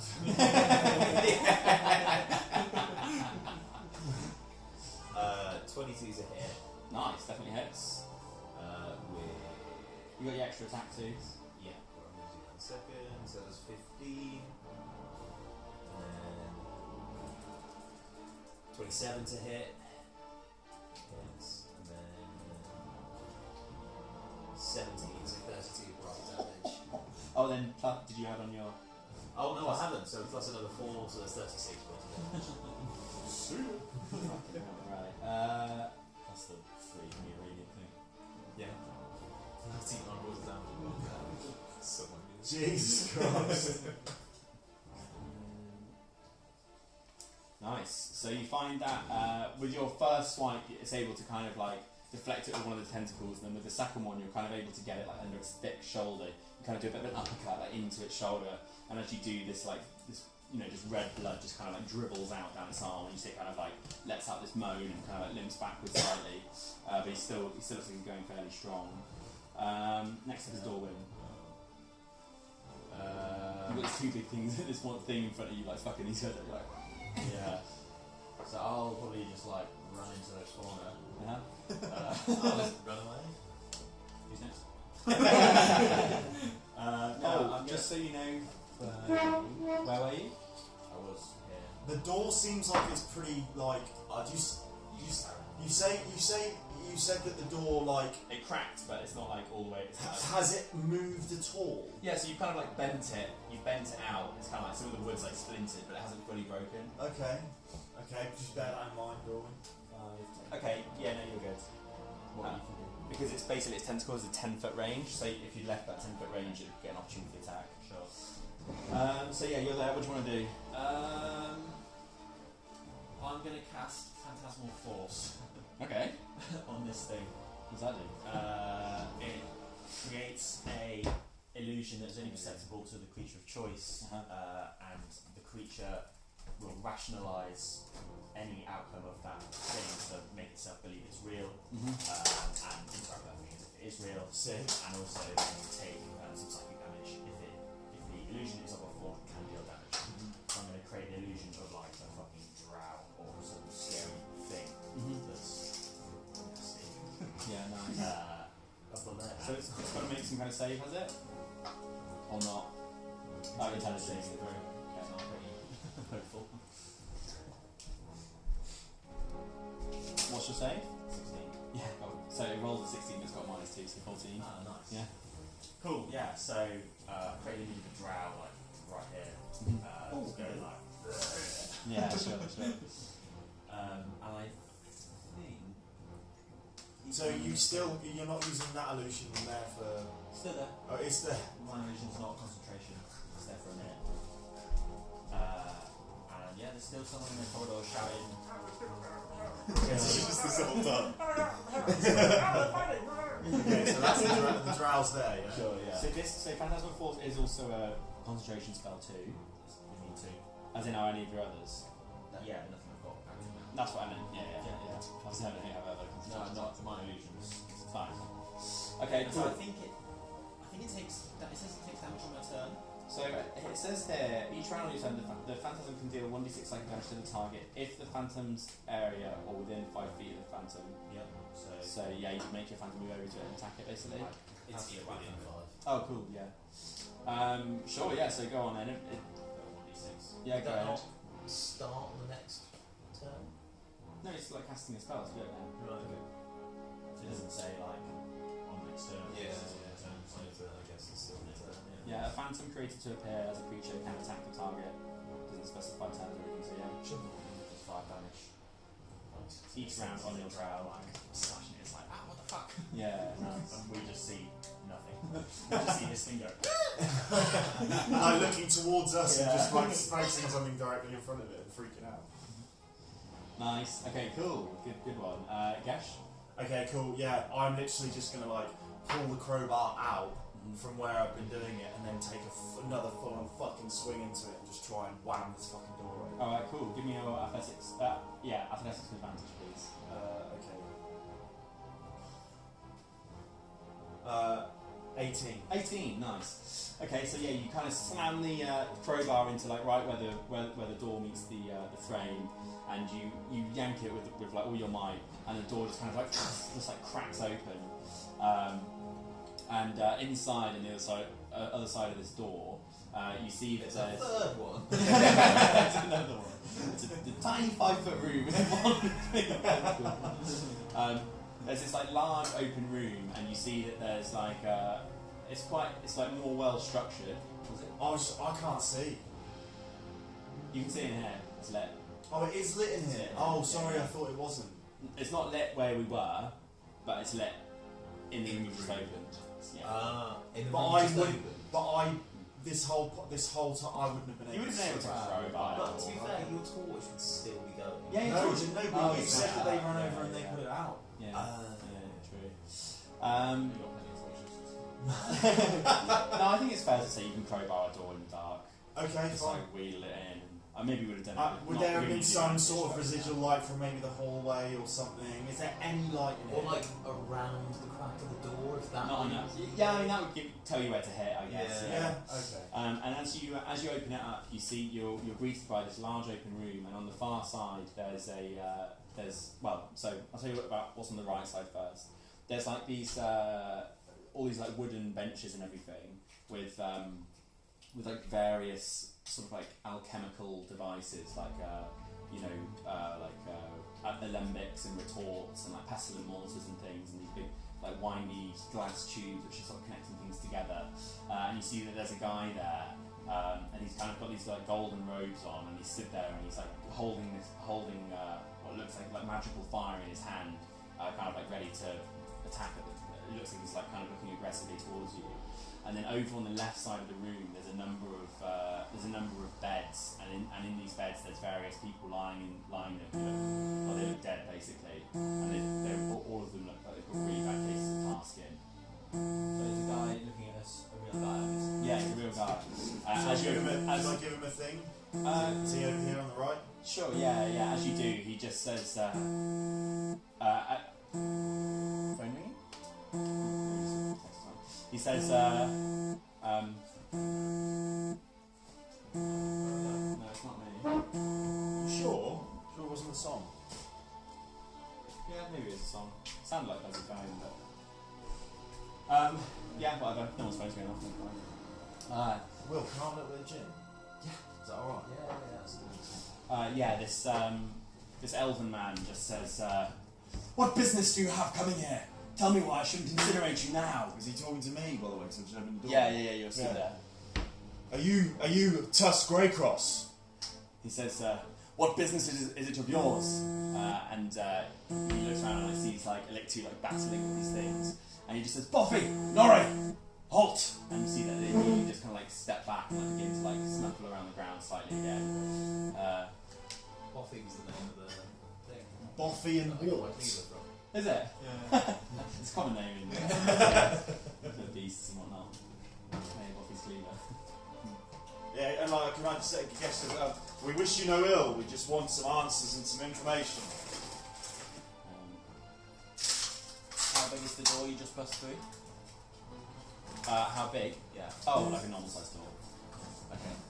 While they're saying this, can I say, Into, get in the room. Yeah.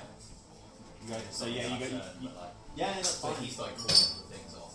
So they're not They attacking. don't seem to be attacking. Oh, yeah, okay. yeah.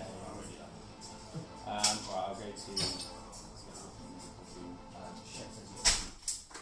Oh, what? You look cute. You're not. on the Twitch. Oh, is he watching? Yeah. Oh, sick. Hi, Shab. Fuck you, chap.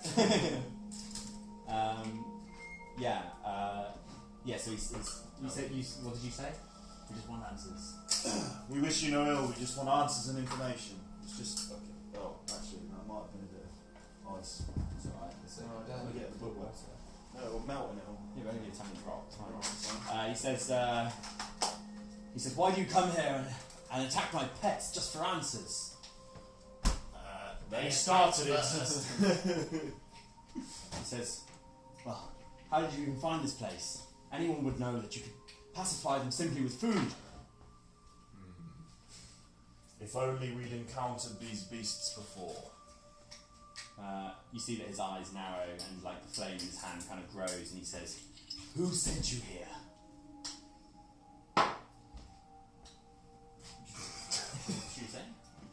I'll talk about it. Yeah, sure. Tell me now. Do you know a man named Garrett Southak? He says, yes, what about him? He says you've taken his daughter. Is this true? How have you contacted this man? you see as you say that the flame in his hand kind of dies down. He approached us outside the temple of Bahamut. No, yes, is that right? Yeah, that's right.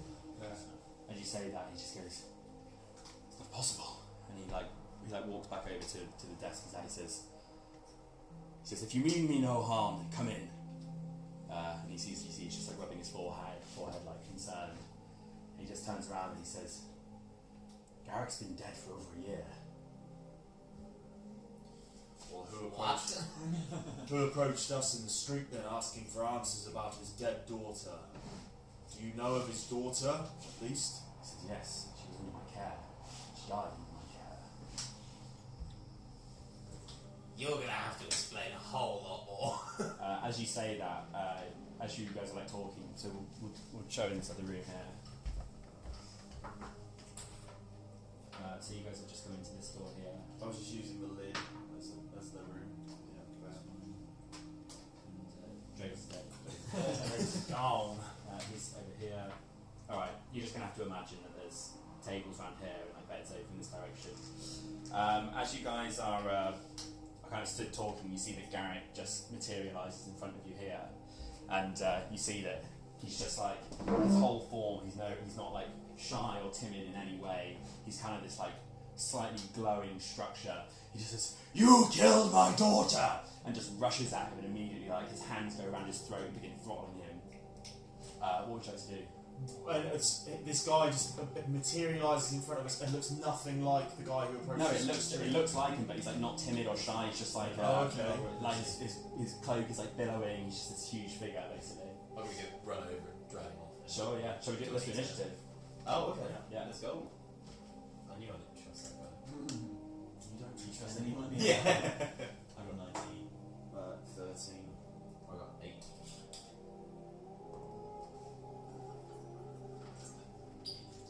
Tell me what did you get with what number? 19, 13, 8. 13 for Gesh. Yeah, 8 for me. Cheers. And so Elixir's got the lowest, right? It's good, but it's like a dessert. No, drink. No, it's like having a desperado. They're nice. But Okay. You can't drink too many of them. Yeah, So It's nice. yes, so he flies over and begins throttling him. Dorwin, you're first. So wait, did he use like a surprise to run over and try and separate them, or No, there's no surprise. because we weren't in combat then, were we? Yeah, but as soon as he attacks, I said Oh, Dorwin. okay. As soon as he's attacked. Run over thing, not No. Oh, okay. It's just materialised. that's pretty cool. Ghosts exist in D&D? You don't know. Why the fuck not? Yeah, I guess I'll fucking blind this dude. You're nice. Sure.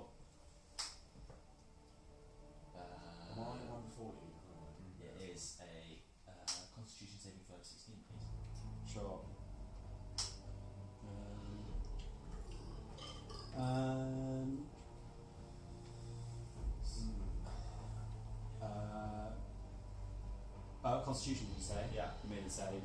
It's got whatever 15 plus 4 is. I'll just like a foot 50. 19 plus 1. That's 4. I'll walk into the beds and Yeah, sure, yeah. You're gonna walk towards the fucking tasking groups. So yeah, you kind of like cast a spell. You see that it kind of like washes over his head and then just kind of like just like disappears off of him after a moment. It's now this guy's turn. Let me grab my. Where's mine? What initiative do you get?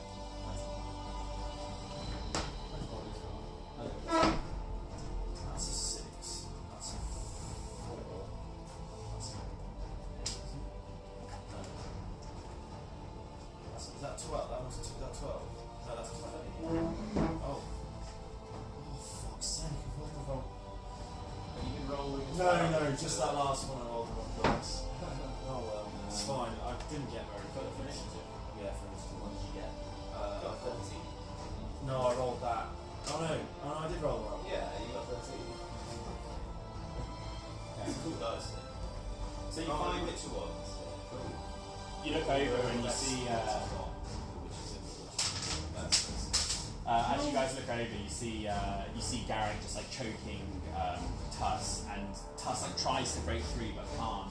And like in the fray, he like chucks like this like bolt of fire into his face, and you see it kind of like blast up his face, and he just kind of like looks back down at him with a snarl. And it's now this guy's turn, so he's gonna make, as he's like choking, he's gonna like try and basically make these attacks against him.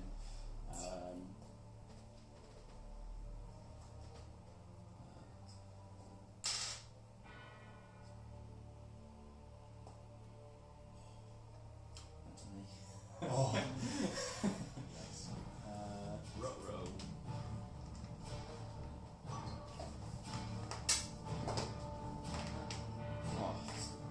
Oh god. Just rolled max damage. Who's this against? Sorry. This is against Tuss, Oh. but we'll see. Right. We'll see if it's enough to get it, because Tuss is, you know, in a bit slightly better. Dead, no answers, no leads. It's all Lip2 cares about. So that's damage. Look at his brain doing the maths. It's 15 plus 4. It's easy to do when you're not thinking about other maths. You find that he like you see just like squeezing like this. He like lifts up his hand, and just kind of scratches him across the face. You see it like rips like his like chunk of his cheek. This is Tuss to Garrick. Garrick to Tuss. Oh, Garrick to Tuss. And so Tuss, like you see like his mouth and jaw kind of like gets sliced open, but he's still alive. And you hear like this slight crunch as he squeezes harder with his hand and like casts him down to the floor. And Tuss is there like wheezing through his throat, but he's still alive. He's got like blood like pouring down his face and neck. Gesh, it's your turn. Okay, cool. What has he thrown him? Is he prone now? He's like next to him like that, like prone. Should you say that? Yeah. Right. He's like Gesh. standing over and like walking closer to him. Cool. I step forward and I sort of like I open myself up as wide as I can, as if I'm like trying to scare a lion sort of thing. And I cast Dragon Fear on Garrick, and he has to make a Wisdom saving throw of 15. Okay, fine. So you go up to him, and as you like let out this huge scream, you see that this like I want to see if it works first. it just kind of like it seems to like go in one ear and out the other, and he's immune to being frightened. Oh. Trash. Oh. Do you have a bonus action? Yes. Great. Frozen laptop. That's good. I could attack it. I'm not going to attack him though. So maybe, I can't can I try and I can't grapple him or anything as bonus action. Can I? That's an action, isn't it? No. No. I'm not going to attack him. Do you want to retreat? Oh, sorry, we can't do it. No. I'm just gonna move and sort of get in. You have a bow.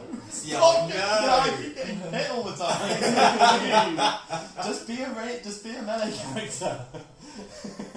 Okay, because I can cast Dragon Fear from. I will, 15 feet away. I'll move over here and I'll stand there and I'm not going to do anything. I'm not going to attack him because I don't want anyone to know.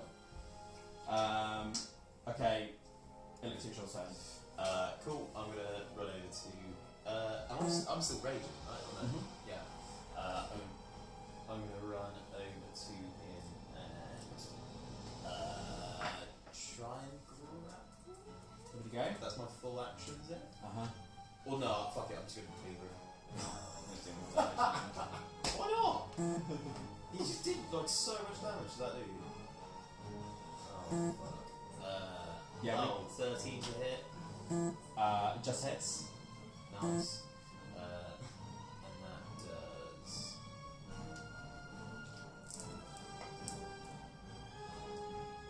Don't do it.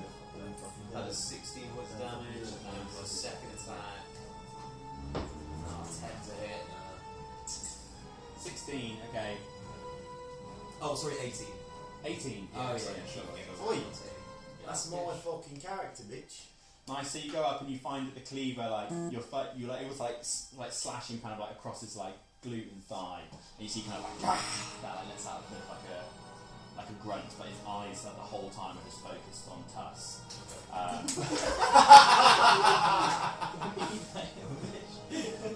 Sorry, boy.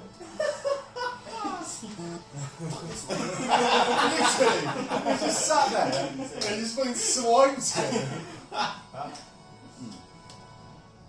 Me, did you say? Yes, it is. Can I, my fantastical force, do I have to have seen the illusion that it's taking? Do you have to have seen? What do you mean? Can I like create an illusion of something that I haven't seen? Yeah, if you can imagine it. If you can think it up, you can probably do it. Oh, you What can't if think it's of like a creature he doesn't know. What if it's like a specific person? Oh, what, like, are you thinking about his daughter? Yeah. I didn't know you can do his daughter. You could do like a mysterious little girl maybe, and like try and get it through his head that it's like his daughter. Yeah. Do like a hooded. Oh, sorry. Yeah. Or like Yeah. really tar covered or something. Yeah, you could try that. That's a good show. Yeah, I'll try it. Alright, Would you mind taking off the yeah. You're just showing your butt to the Twitch. Something like thousands of viewers. Did you say Shep's watching this? Yeah. Is it? Yeah, okay. Cheers, Shep. Usually it says of something you've seen. Ooh. Yeah, okay. So you go, just something I think Dorwin might notice is in the early on. 26, 4. So is that I think he might have figured it out. Is that 10? Like I maybe wouldn't That's tell the 100. other. That's it. It's Yeah, cool, cool. sure. And that's a 12. Yeah, that's 12. And then that's the 8. That's the 10. Yeah. So this is the one you can either do it as a 10 or that's I'll what do you roll Khazal. roll later. So that would be like 12. Sorry. I'll do comfortable. Comfortable. Okay, nice. What type of damage are you going to do? Maybe psychic? I don't think you can do psychic on That's fire. power. Oh, true. I'll do. Yeah. Like lightning then. Okay, sure. Yeah, so make your attack roll. 17 to hit. That hits. Yeah, for sure. Cool. What level are you casting at? Just first. Okay, so 12 points of damage. 12. Okay, nice. So yeah, you kind of like you pull out the diamond, you glance off with your dagger and spling this little spark, which kind of like as it flows through the air develops into more of a ball, which kind of like crashes into his shoulder, and the sparks kind of like burst over his head, so they kind of like singe some of his like slightly ethereal hairs off his head, and it hurts him, but you can tell that he's still just focused on Tuss. It's now Tuss's turn, and he is going to. He's prone. He's prone.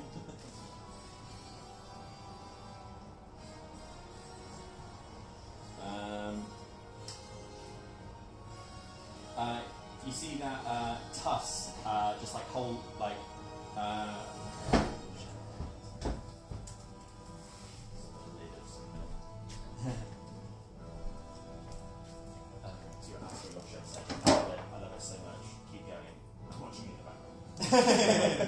He said, you find that he just mutters this incantation under his breath, which Dorman you'd recognise as Misty Step, and he just kind of just pops over to, so he pops behind Gesh. The guy getting for He me. goes behind Yeah, me. no, not him, the other one. Tuss. Yeah. And you see, as he teleports behind you, he just says, "You must help me." And with that, it's now Garrick. He like turns to look directly at Tuss, and you see that he just Who stood directly behind me. behind you. That's so You feel as he's as he stood behind you, you feel this creature's glare basically just like pierce through you. You can almost feel it go through you and directly into Tuss. And Tuss has to make a save, which he fails. And you see that Tuss just basically like falls down onto the ground, and he's just like completely immobile. He looks like he's still breathing, but he can't move at all. Gesh, it's your turn. Okay, cool. Well, seeing that Dragon Fear did absolutely nothing, I'm gonna move slightly to the side of Tuss. Do you want to put him prone? Oh, is he? What? Even with Misty Step? he's Well, just- no, he's Oh, just of course collapsed he's to the ground. Yeah, I'm gonna move slightly to the side of him, and then I'm gonna take an arrow out of my quiver, load it up, and I'm gonna purposely make a point of aiming at Garrett's legs Okay, and sure. try and shoot his legs from my bow. Okay, so give me 2 attacks, and I'll say that if you get above a certain AC, then you'll get his legs. Okay, 22, Okay, nice. I'll say that's a leg shot. and then damage. Well, do the other roll first, because then you can just do both damages. Okay. 18. That hits.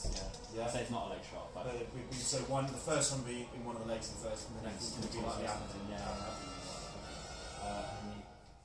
That's which one's the 8? That one's the 8. no, the 8's the diamond one. 8's the diamond one. Yeah, that one. So I hit him. The first one hits his legs for 11, Nice. and then the next one hits him for 11. So 22 in total. Nice. Okay, cool. One thing that you would have maybe Elixir, with you being close to him as well, you would have noticed that before he did this scare at the guy as well, you would have noticed that where you wounded him, like some of the wounds had just closed up just a little bit as well. I'm going to cheat a little bit. Well, you're going to tell me whether I can do it or not. As a bonus action, prior to me doing this, I'm going to cast Hunter's Mark on him. Oh, if it's a bonus action, that's fine. Yeah, I'll cast Hunter's Mark on him before I do this, and then. I hit him in the legs for 12 instead of 11. Fine. No, so it'd be 23 in total, but 12 like trying to hit his knees or his thighs or whatever. Okay, nice. Yeah, so he deals damage. You see that it hits one of them hits him in the leg, and you see kind of like steps down, but his expression doesn't change. And one in the gut as well. He just kind of like winces slightly, but his expression doesn't change much as his glare is focused on Tuss still. Tuss, yeah. Elixir, your turn. Swipe away. Yeah, go for it. That one. Okay. So it doesn't hit. I'm going to say that you don't get your other attack within that one. As you like Oh, swing, nice. it kind of like wedges into the ground, and you have to spend your other attack trying to like pull it out. By the way, are you still getting your? You don't get your electric bolt still? It's just once. Just once. It's just when it's like when I go into the range. Oh. Just all the other things have like lasting effects. Yeah, I think this one's a bit garish. Yeah, it's just A bolt of lightning is like good bonus around. Oh, sure. Yeah. a bolt of light shoots from the chest. It doesn't say anything about. Okay, fine. And like the blindness only lasts until my next round, so it's like a long punch thing. Yeah, we'll have to damage on that. Just take that out. Shit. So that's my go. Yeah, that should go. Secret bonus action. You can, if you want, you can unrage and rage again to go try and get a different effect. Unrage. Yeah, so let's do that. No, so as in you could unrage this turn, and then on your next turn you can rage again. and we could roleplay it as that you're still raging, but you're taking a second to compose yourself to summon a different spell. So you have one round of not being raged, if that makes sense. My next round will be. I can use my bonus action on my next round to rage again. Okay, fine. The frustration of rolling in that one, you get very de-energized. Do you not want to take or deal damage to keep raging anyway? I have to give or take damage. Yeah. So normally when I hit, So mine just so I would have gone. Sure, yeah. Yeah. It's fine. me? Yes, it's you. Okay, I'm going to run over to on the floor. Yeah.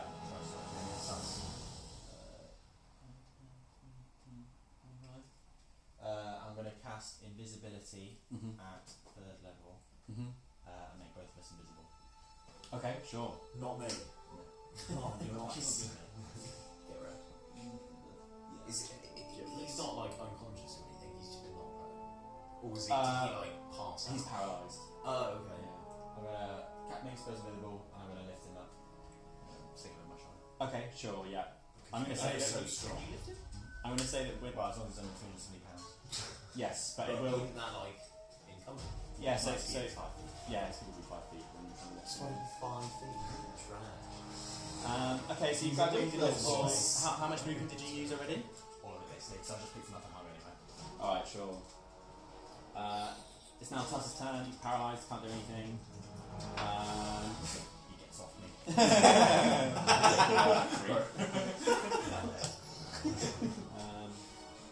You're trying so hard to lift him. He's like, right. You see that as he goes invisible, you see that Garrick just there's like this scream, and as he does, you see like all of his skin just kind of bubbles up like completely black and tar skin, and as he stops screaming, it kind of fades away again. Sorry, what was that? As he screams because he's now lost sight of Tusk as invisible. And as he does, it's like black stuff just goes all over him and back down. Okay. And he just walks over and he like stares at you guys and just says, "Where is he?" And just begins like swiping at you. Oh, great. He would literally have to push past me to get. Yeah, he gets an opportunity attack. Yeah. So I get an opportunity. Yeah, you get an opportunity attack. Cool. How do I do that? It's just a normal attack. With my clean that one. Yeah, with your cleaver. Yeah. Okay, cool. He only lands one hit and he got 2 nat 1s, so I might just negate the hit to be honest, because 2 nat 1s. 2 nat 1s. Fucking hell. So like he goes to swipe at you and you're able to like catch his hand and just like pull him down, and you're able to like pull him down so he's like kind of prone next to you, like on the floor. Yeah, and I as he says that, I say, I know as much as you. I have no idea where Tuss has gone. Speak to us. Lower your weapon. As you do, he just lets him. He just goes like that as he's on the floor now, trying to knock him prone. And Sorry, I just done my. oh yeah, did you hit? 14 to hit. That hits. Yeah, that hits. Yeah. So 13 points of damage. Nice. Okay. He looks rather comfortable lying in his clothes.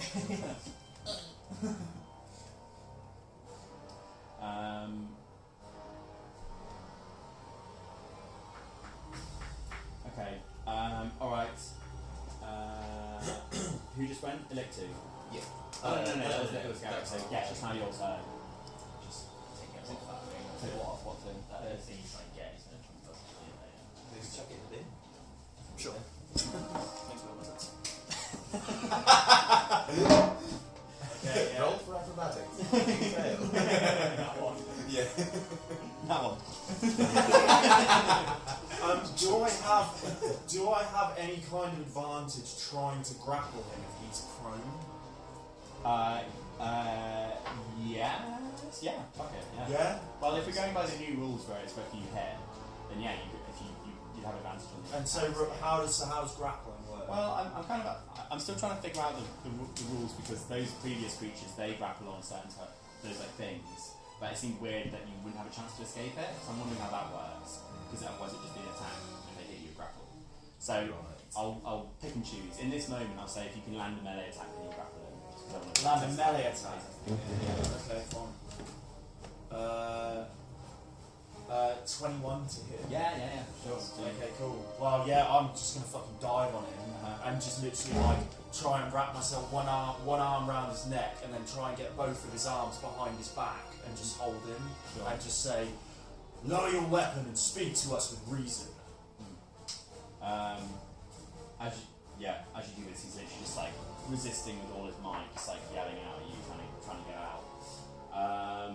Literally, it's your turn. Cool. You'd have advantage on attacking this guy now, by the way, Sick. if you want to. Sure. I'm going to rage. Yep. Let's see what you get. I'm going to do my wild surge. So I need to do D8.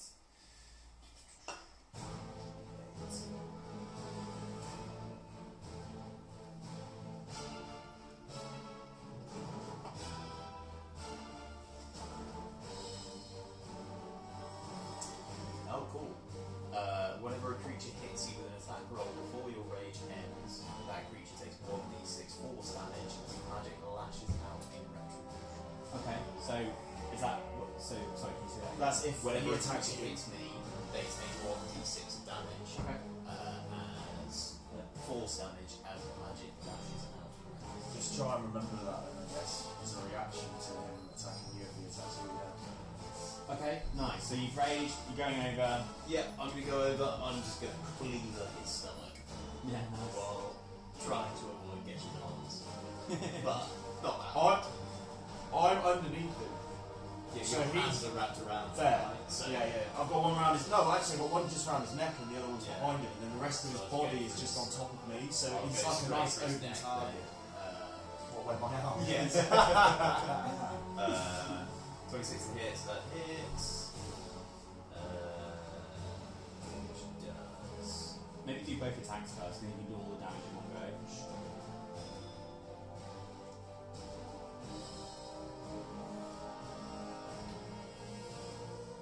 13 hits, doesn't it? Just yeah.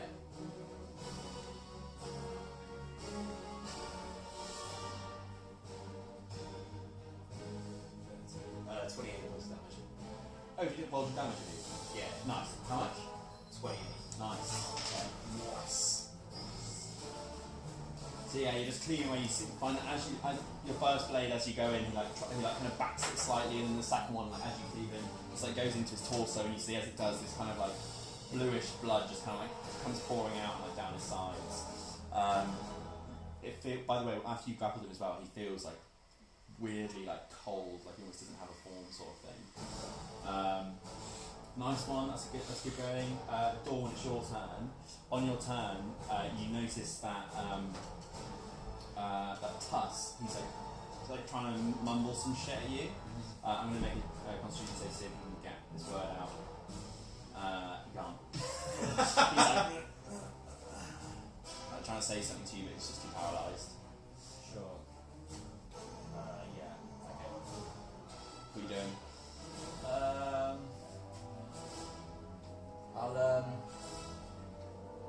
I'll walk there. As far as I can move. 5 feet. Are you taking Tuss with you? Yeah, it's on my back.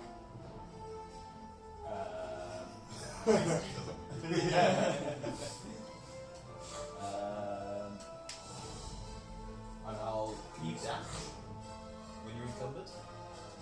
10 feet. How fucked is That's right. Garrick looking now, by the way? Like, have we fucking laid into him a fair Well, yeah. So he looks like he looks fairly hurt, but you find that he like a lot of his wounds keep like kind of they It's like, not kind really giving a lot away. of, they close back up again. Slowly healing as well. But he's getting more wounded. You notice that like in a lot of the areas that you cut in as well, like it looks like his tar skin is kind of coming away from his wounds as well. What's in this room again? Some beds down here. some Beds of dead people and then loads of fucking bookshelves and tables and shit here. Yeah. Right. Is there like a table around here somewhere? There's like his chemistry stuff like all over these tables. Alright. In that case, You can go the other I'll way. dash 10 feet under a table. Oh sure, yeah. Fine. Drop him over there. Yeah, fine. Are you still keeping him invisible? Yeah. Did you cast it on both of you? Yeah. Oh, so he's invisible even if you're not touching him. Fine. Okay, nice. Is that your full go? Yeah, nice.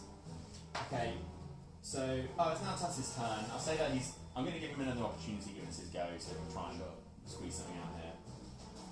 He's Got parallel. one. Yeah. See what? No, you No, got- you got four. Garrett rolled 2 nat ones when he was Oh, attacking Gary. me, which was fortunate. 'Cause I'd probably be dead. Yeah, this time he can't even get any sound out that you can tell he wants to. 400 chance of that. What? 2 nat ones? Nuts. Was it just 20 times 20? Garrick, you see like Garrick takes like a big inhale into his nose and just says, "He's around here somewhere." And with that, he tries to break free of you. So he's going to try and make a. So what's he have to do to break free? So he's doing an acrobatic. He's doing an athletics. So can you make an athletics check too? See if you can hold him. You got a 50, a 16. Oh sure. Just Yeah. thinking for which one it was to hear. For our one viewer. Well, for Cora and Yeah, to be fair, I'll probably end up watching it. I rolled. He breaks free. I rolled a 5, though. I didn't roll that one. It's fine. So I'm not. Okay. You see, he gets up and he kind of like walks over to like where he is in general, Who? provoking opportunity attacks. What, from both of from us? both of you. Yeah. Wait, he walks over to where? He walks Towards towards the table, but you How does see, he know that he's there? well, you see that he can't see where they are, but he seems to know that He they're senses it. around Okay, here. okay, but we both get to attack him. Yeah. Cool. Okay, well, can I use if he's taught me, remind me how opportunity attacks work? Can you use whatever like? It's a reaction. So It's only melee attacks. it's only melee. Yeah, if they leave your melee range, which is 5 feet for most things. So I can use my bow when he leaves my melee. Can't range. use your bow. Fine. Okay. You can pull out your short sword though. I did 18 points of damage. Nice. Very good. It's on 1d6. I did 8 points of damage. Nice. Okay. Cool.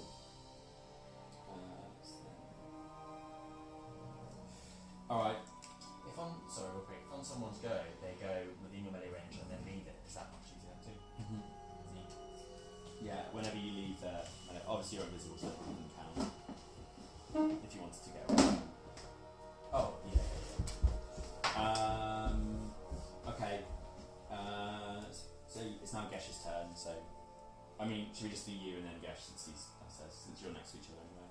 Sure. Yeah. Sure. Cool. Or would you rather wait and see what Gesh does? I mean, he's most likely just going to shoot with his bow. I mean, pinning him down wouldn't really do anything, so. I don't know, what do you reckon? Yeah. You can go straight. Yeah, I mean, yeah. they're all Doesn't doing make the same sense. time anyway. So He's not super loads of utility or anything, so Alright, yeah, so I'm just going to run over to him. I'd say you could potentially go if you want. You could roll like an athletics to try and get advantage here, given you're behind him, and he's so Okay. focused on Garrick Okay, cool. on Tuss. Sorry. So, athletics, I got 16. Nice, got the advantage. Cool.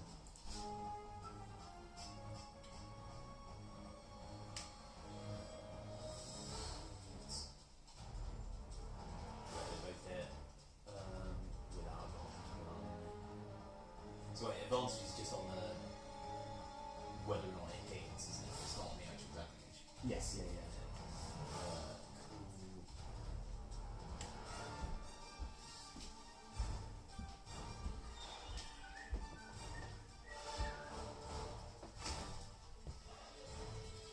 28 damage. Okay, nice. Gesh, it's your turn. He's looking quite wounded, like he's got lots of areas where this tar is spreading and blood's kind of pouring out of him. Okay, cool. He's very, very focused individual. Is it? I have disadvantage when someone's right next to me on range attacks, right? Yeah, but he's not. And So he's like 10 feet away, so that's fine. But you can take a step back. Okay, I'll take a step back. Yeah, Cool. Yeah. Just straight up gonna try and go for him with my bow. 18 to hit. Yeah. Cool. And then the 8 is that one. Cool. That's oh shit! I should have done. Sorry. Yeah, 25. Yeah. So. Yeah. And then I hit him for 16 points of damage with 2 shots from my bow. Nice. But you get confused, right? No. Dragos dead. He's dead. He has to be there to confuse, right? Okay, nice. Yeah, you're able to swing these 2 arrows. Each of them just like bed themselves in each of his shoulders, and he just kind of like turns around, and you see he's just got like this. He's got like this very like ominous like grin on his face, but tears are just streaming down his face as he turns to face you guys. Dawn, it's your turn. Sure. I'm gonna run 5, 25 on the beds, and I'm gonna cast Silent Image between the 2 beds of Trust lying down, not moving. Oh, okay, nice. Yeah. And I'm gonna say, hide here. Okay, nice. Yeah. Casting a spell that makes me visible by this. So, Makes you visible. but he stays in. Yeah. Cool. Oh wait, is that one concentration? Or you just cast? Yeah. Oh, Silent Image. Yeah. you can do minor illusion for the same effect. Yeah, right? right, I'll do my illusion. Okay. Okay, so yeah, you make this illusion that's it can only be 5 feet across, obviously. So he's like, it's trust, but he's kind of like feet all up. Nice. Okay. And on Tuss's turn, seeing this, he's not going to try and make any sound. I guess this time, be wise. He's a smart guy. And you see that at this point, Garrick just like turns around and he just says, "You!" And he comes walking over here, provoking opportunity attacks from probably just Delictu, I think, as he comes around this way. Maybe not. I used no. That's alright. Okay. And as he approaches, he's just like, as he comes close, Dorwin, he's just going to backhand you across the What's face. that, babe? Oh wait, no, are you still invisible? No, Yeah. I just cast my. Oh yeah. But doesn't that make? Oh yeah, does that not make No, it? it's when the person who's Oh, invisible yeah. attacks. This one? Okay. Sure. If I break concentration, I'm no longer making you invisible, but it doesn't You're break dead. your invisibility Yeah. unless the target makes an attack as well. Okay. Okay. Gotcha. And as he comes across, he goes to try and like smack you, basically. Yeah. Gets a 19 plus whatever. I'm going to reaction with my shield, if that's okay. Sure, yeah. Nice. As in like a shield spell. Ah, got it. And so what does it do again? Plus 5 to my AC, and I've got 15 to my mage armor, so that's 20 AC. Oh, well, he actually still hits. What, He's got 19 plus 7. Oh, okay, nice. Well, it's worth it. Oh, Well, you don't have to cast a shield because if I would have said the high number. yeah, obviously. I thought that was going to save things. Yeah. Does that And count as a spell or reaction? yeah. Just some spells are reactions, like Featherfall as well. Right, got it.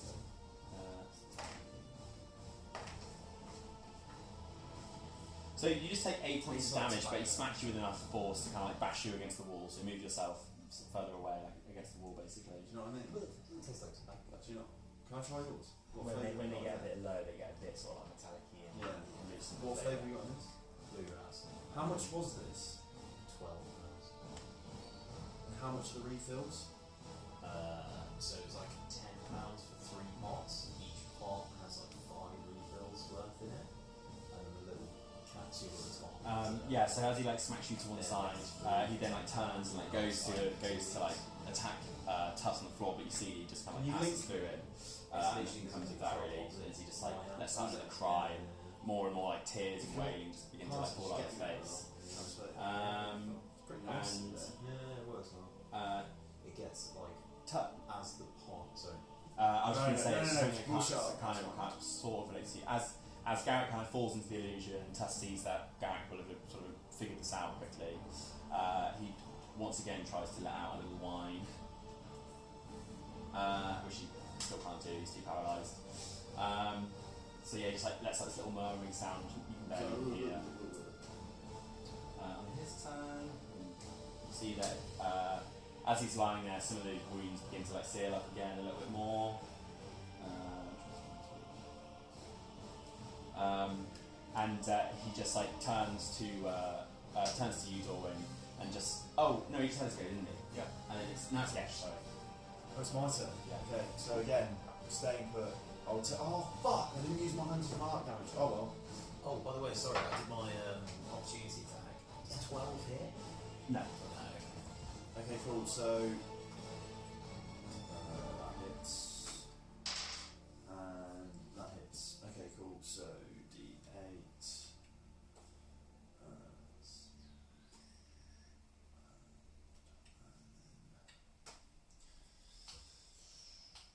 So with both arrows, I hit him for 14. Was that added on your modifiers as well? Yeah. Okay, fine. So 14, and then the hunter's mark? Yeah, that's all of it. All of it, okay, Yeah. nice. Nice. So yeah, once again, you loose these two arrows into his back, and he's just like, at this point, he's just like weeping. He's like, and he turns around and says, "Why won't you let me have my revenge?" And like goes to like, Because we want justice, not revenge. and with that, it's your turn. Cool. So wait, sorry. He's now turned around to like face a lot of you. He's. Oh, this is him though, yeah. Yeah. Right, I'm gonna run over to him. And you're gonna get like a nat 20 and you're gonna like bosh him across the head and just kill him. And that 20 would be removing a limb. Oh. Unlikely, but 27 to hit. 19 to both of them hit.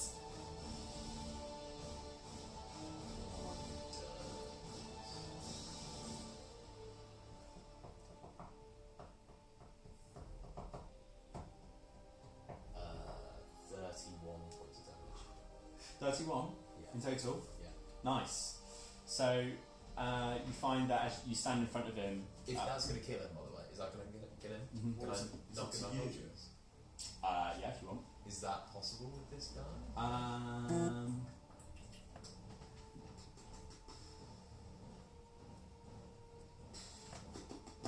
Yeah. Don't see why not. Yeah. Yeah? Nice. Alright, let's do that. So yeah, so you like take one slash at him and like cut him across the chest, and as he kind of like falls down with the back of your TV, you just bang, just clap him with the pommel straight on the back of his head, and you see that he just kind of just like falls down onto the ground.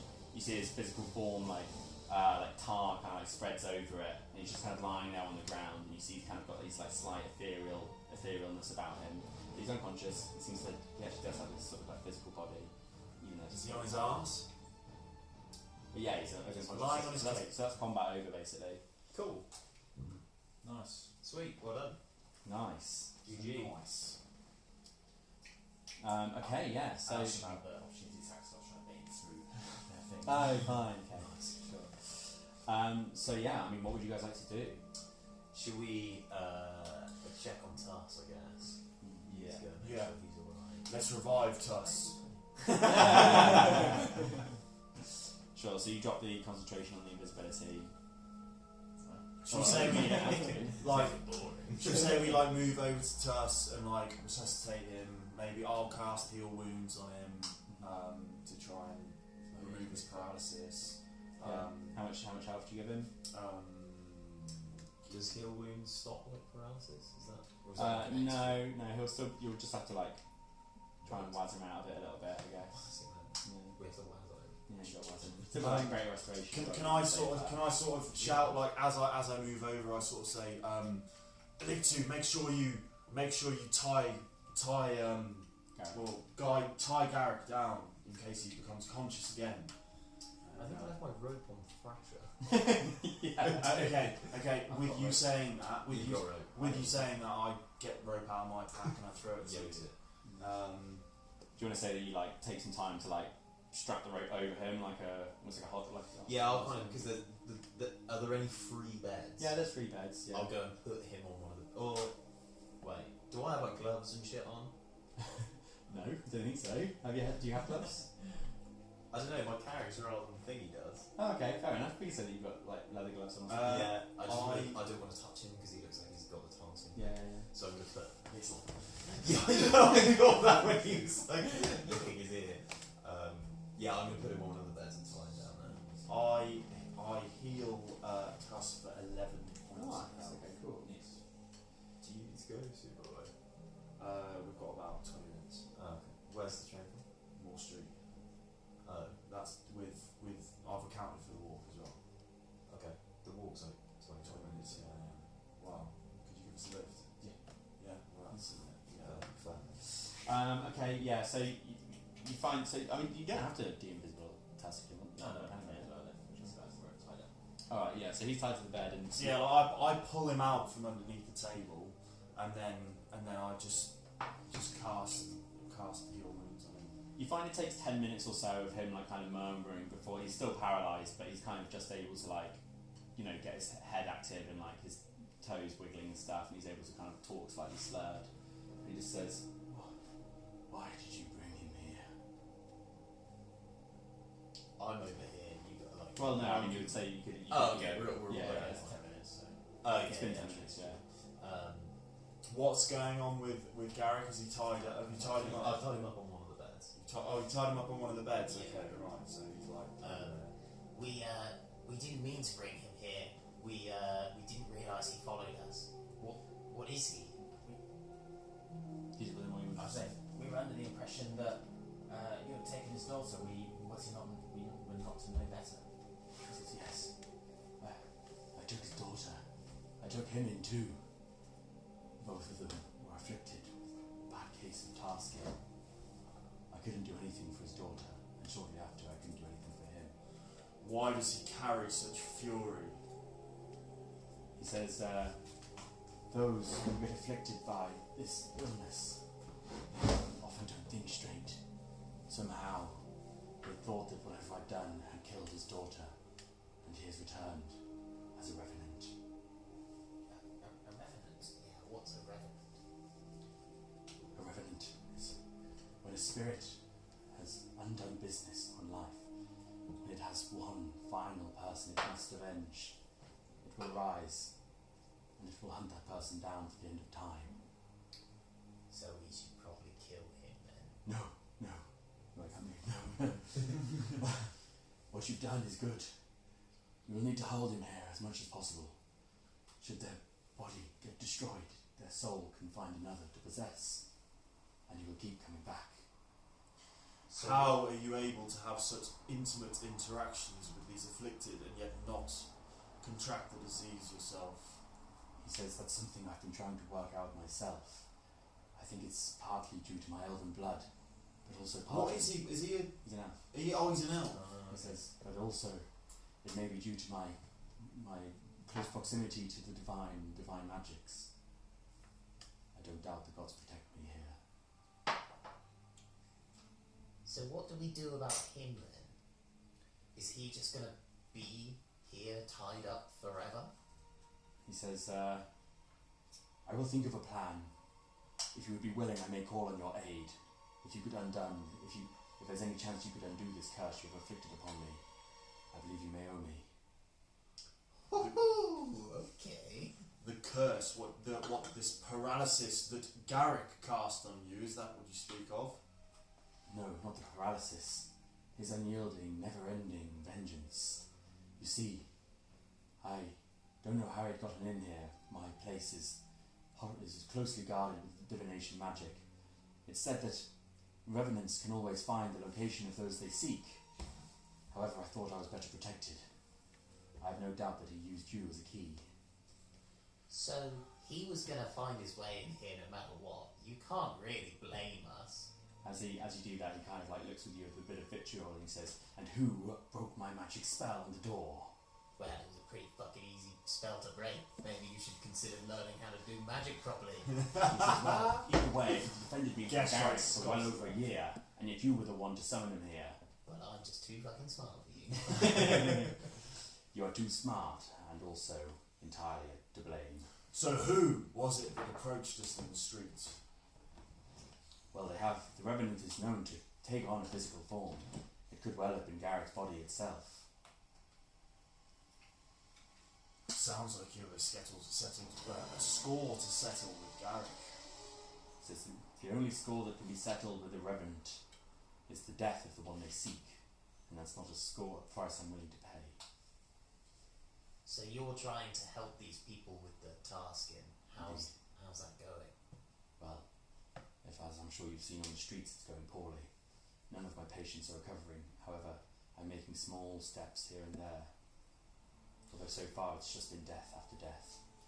Tell us, Tuss, why we should not just turn and walk out of this dungeon of yours and leave you and Garrick to settle the score between you. You'd be well within your rights, but only if you have no honour. You have afflicted me with this curse. Do not question our honour. We have intervened in an attempt to find justice. You have done nothing but afflict me with the most foul thing a person can. How do you have any honour without standing up and making things right? This revenant was after you before we even got involved.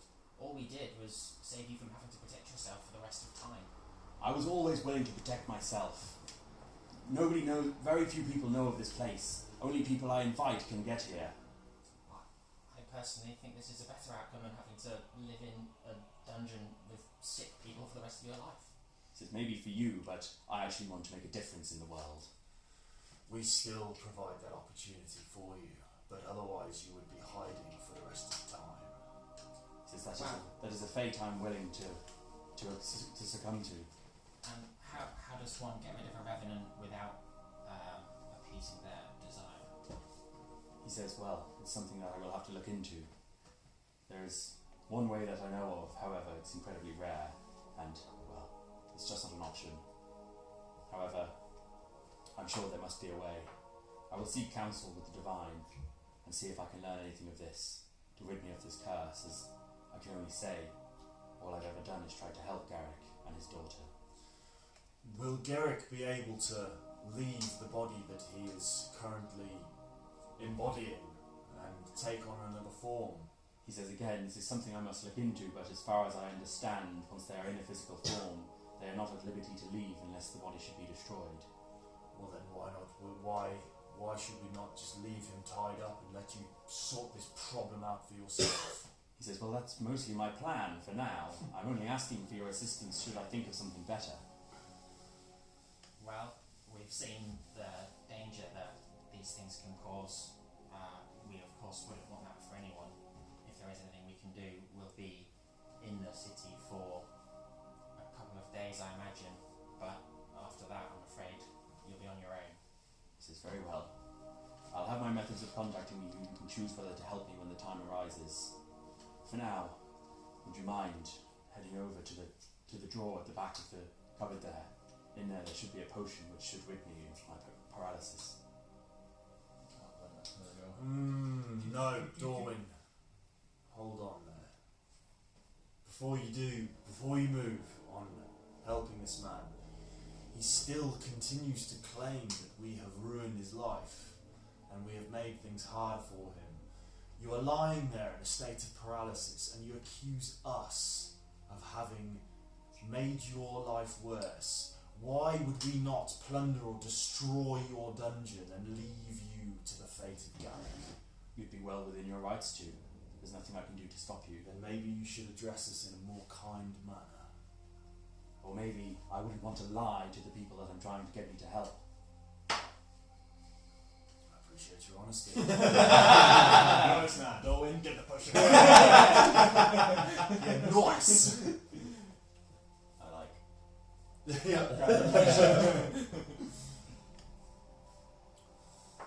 Yeah. Yeah. Cool. You know, and as you do, like you see his like limbs kind of slowly come back into life, and he's like sits up somewhat, and he says, "For the time being, I should have some time to myself. I have work to be getting on with, and I'll need to pay attention to Garrick should he awaken." Do you feel safe with him here in your care? He says, while he is restrained like this, there are various magical effects I can produce that will prevent him from coming closer. Cool. Surely this outcome is better than it was. Let's just circle back. We fucking got him He stands tied up, up. and you say, he says, what element of it exactly is better than what it was? You now are no longer hiding from Garrick, and you have him tied up here, and in your own time and at your own mercy, you can now find a cure for this problem. He says, I don't think you quite understand. I was not hiding from Garrick. I did not know Garrick's spirit still existed. I simply protect myself with divine magics that are typically difficult to breach. Although, of course, if a physical person arrives and solves my puzzle, then they will at least get through the first step of those things. Something like a revenant would never have been able to achieve this on their own. But you had to leave at some point. You couldn't be holed up in this room forever. And what makes you think it's only this room that protects me? Just guessing. Well, I thought that until you said that thing.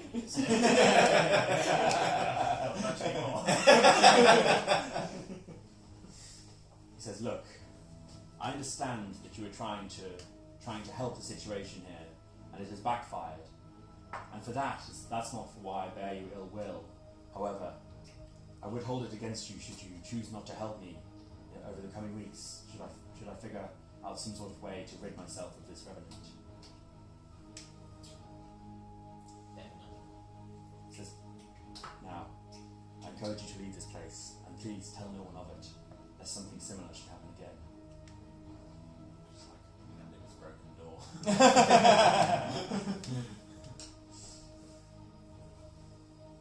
Cool. Should we? Yeah. What time is your train? Just 10:15. oh, okay, fine. I thought it was at 10. Okay, cool. Should we?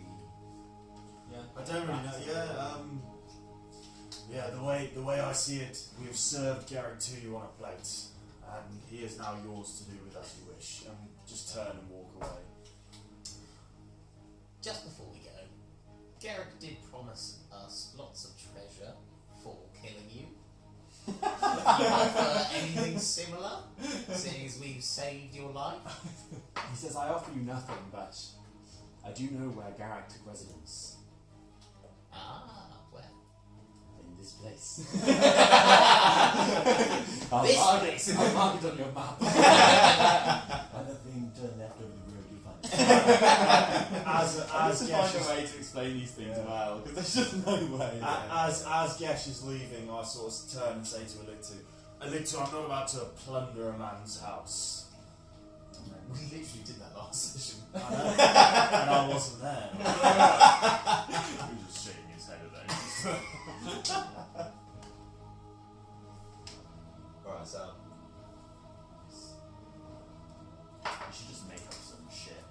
If you go to for the location of the place, you go to the tavern, food trees down on the right, you'll find a thing with it. Yeah, it's just under that. Yeah. And like, we won't fucking know. Yeah. No, I know, it's just like, not that I should have something read, it's just hard. Yeah. Something that's hard to do.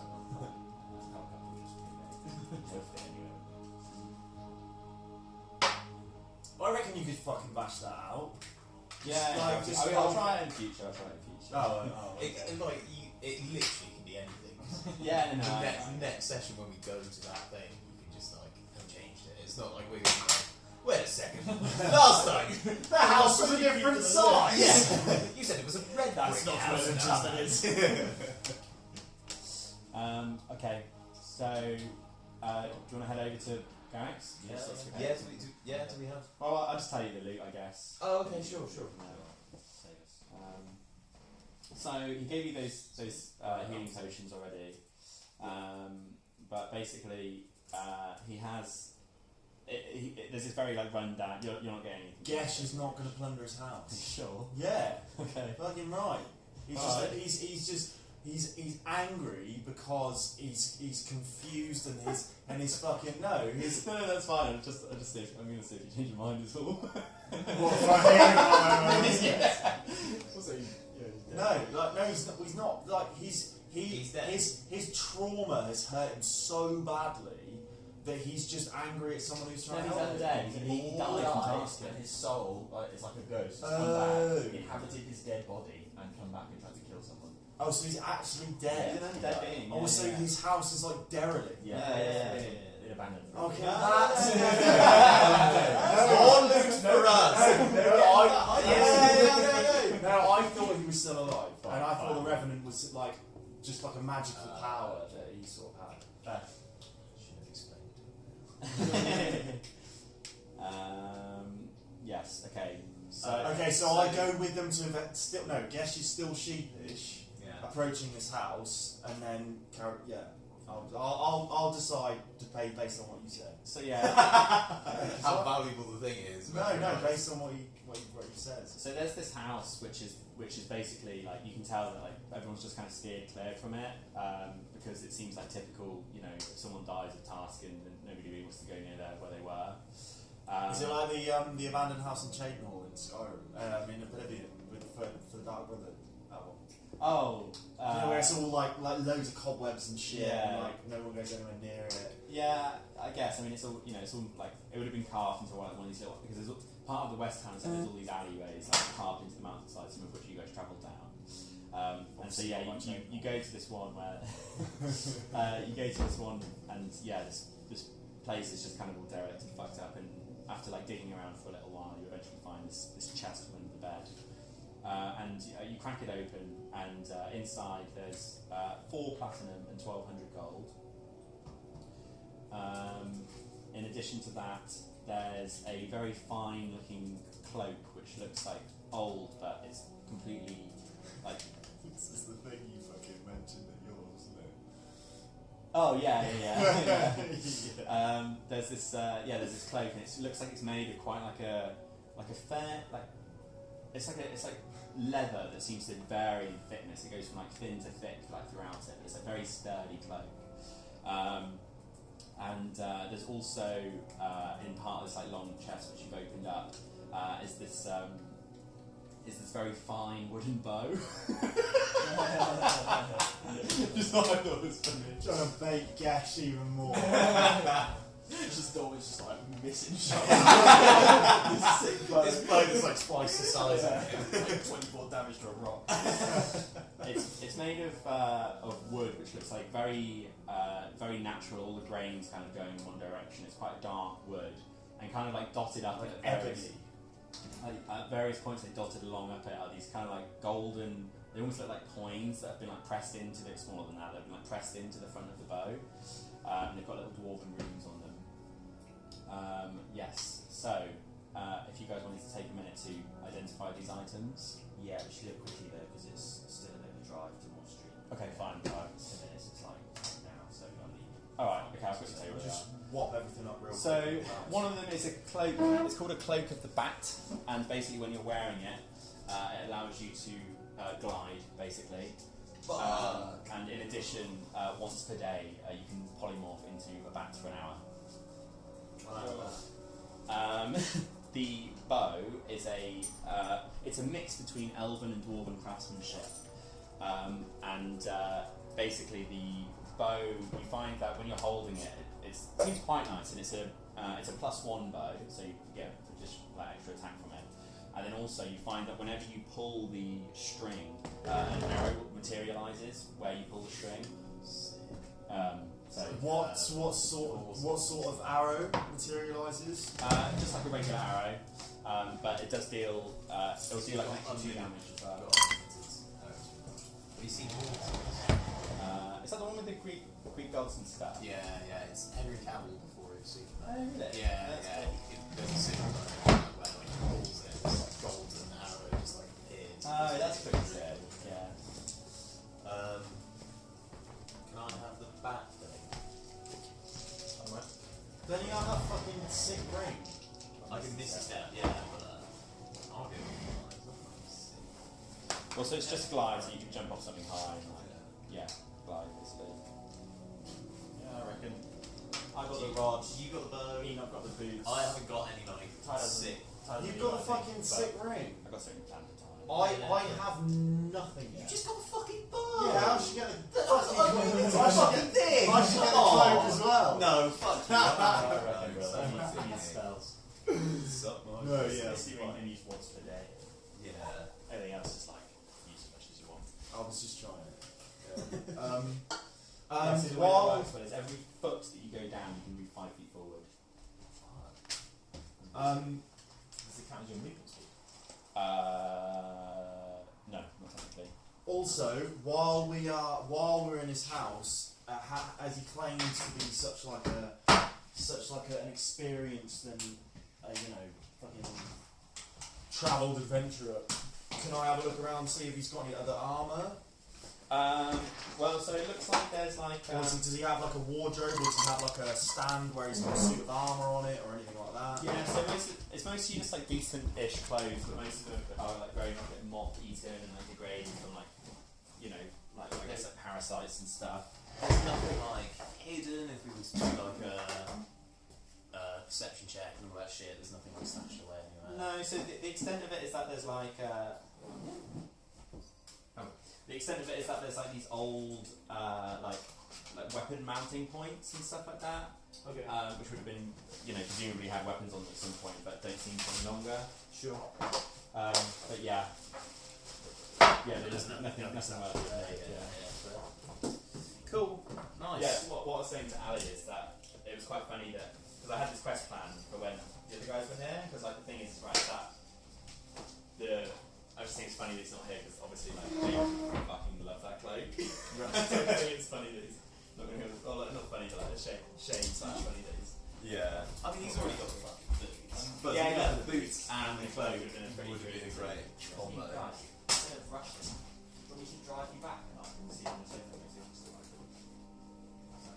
Oh, sure. Yeah, because like I don't know anything else. Yeah, that'd be nice. Cool. So we can fucking just chill for a minute. Yeah. Oh, yeah, that's good. Can I play the steering wheel? Yeah. We like half set it up while. Oh, yeah, we never got proper food, did we? Shall we ask Ali if he's alright with it? Because I know he Yeah. wants to sleep.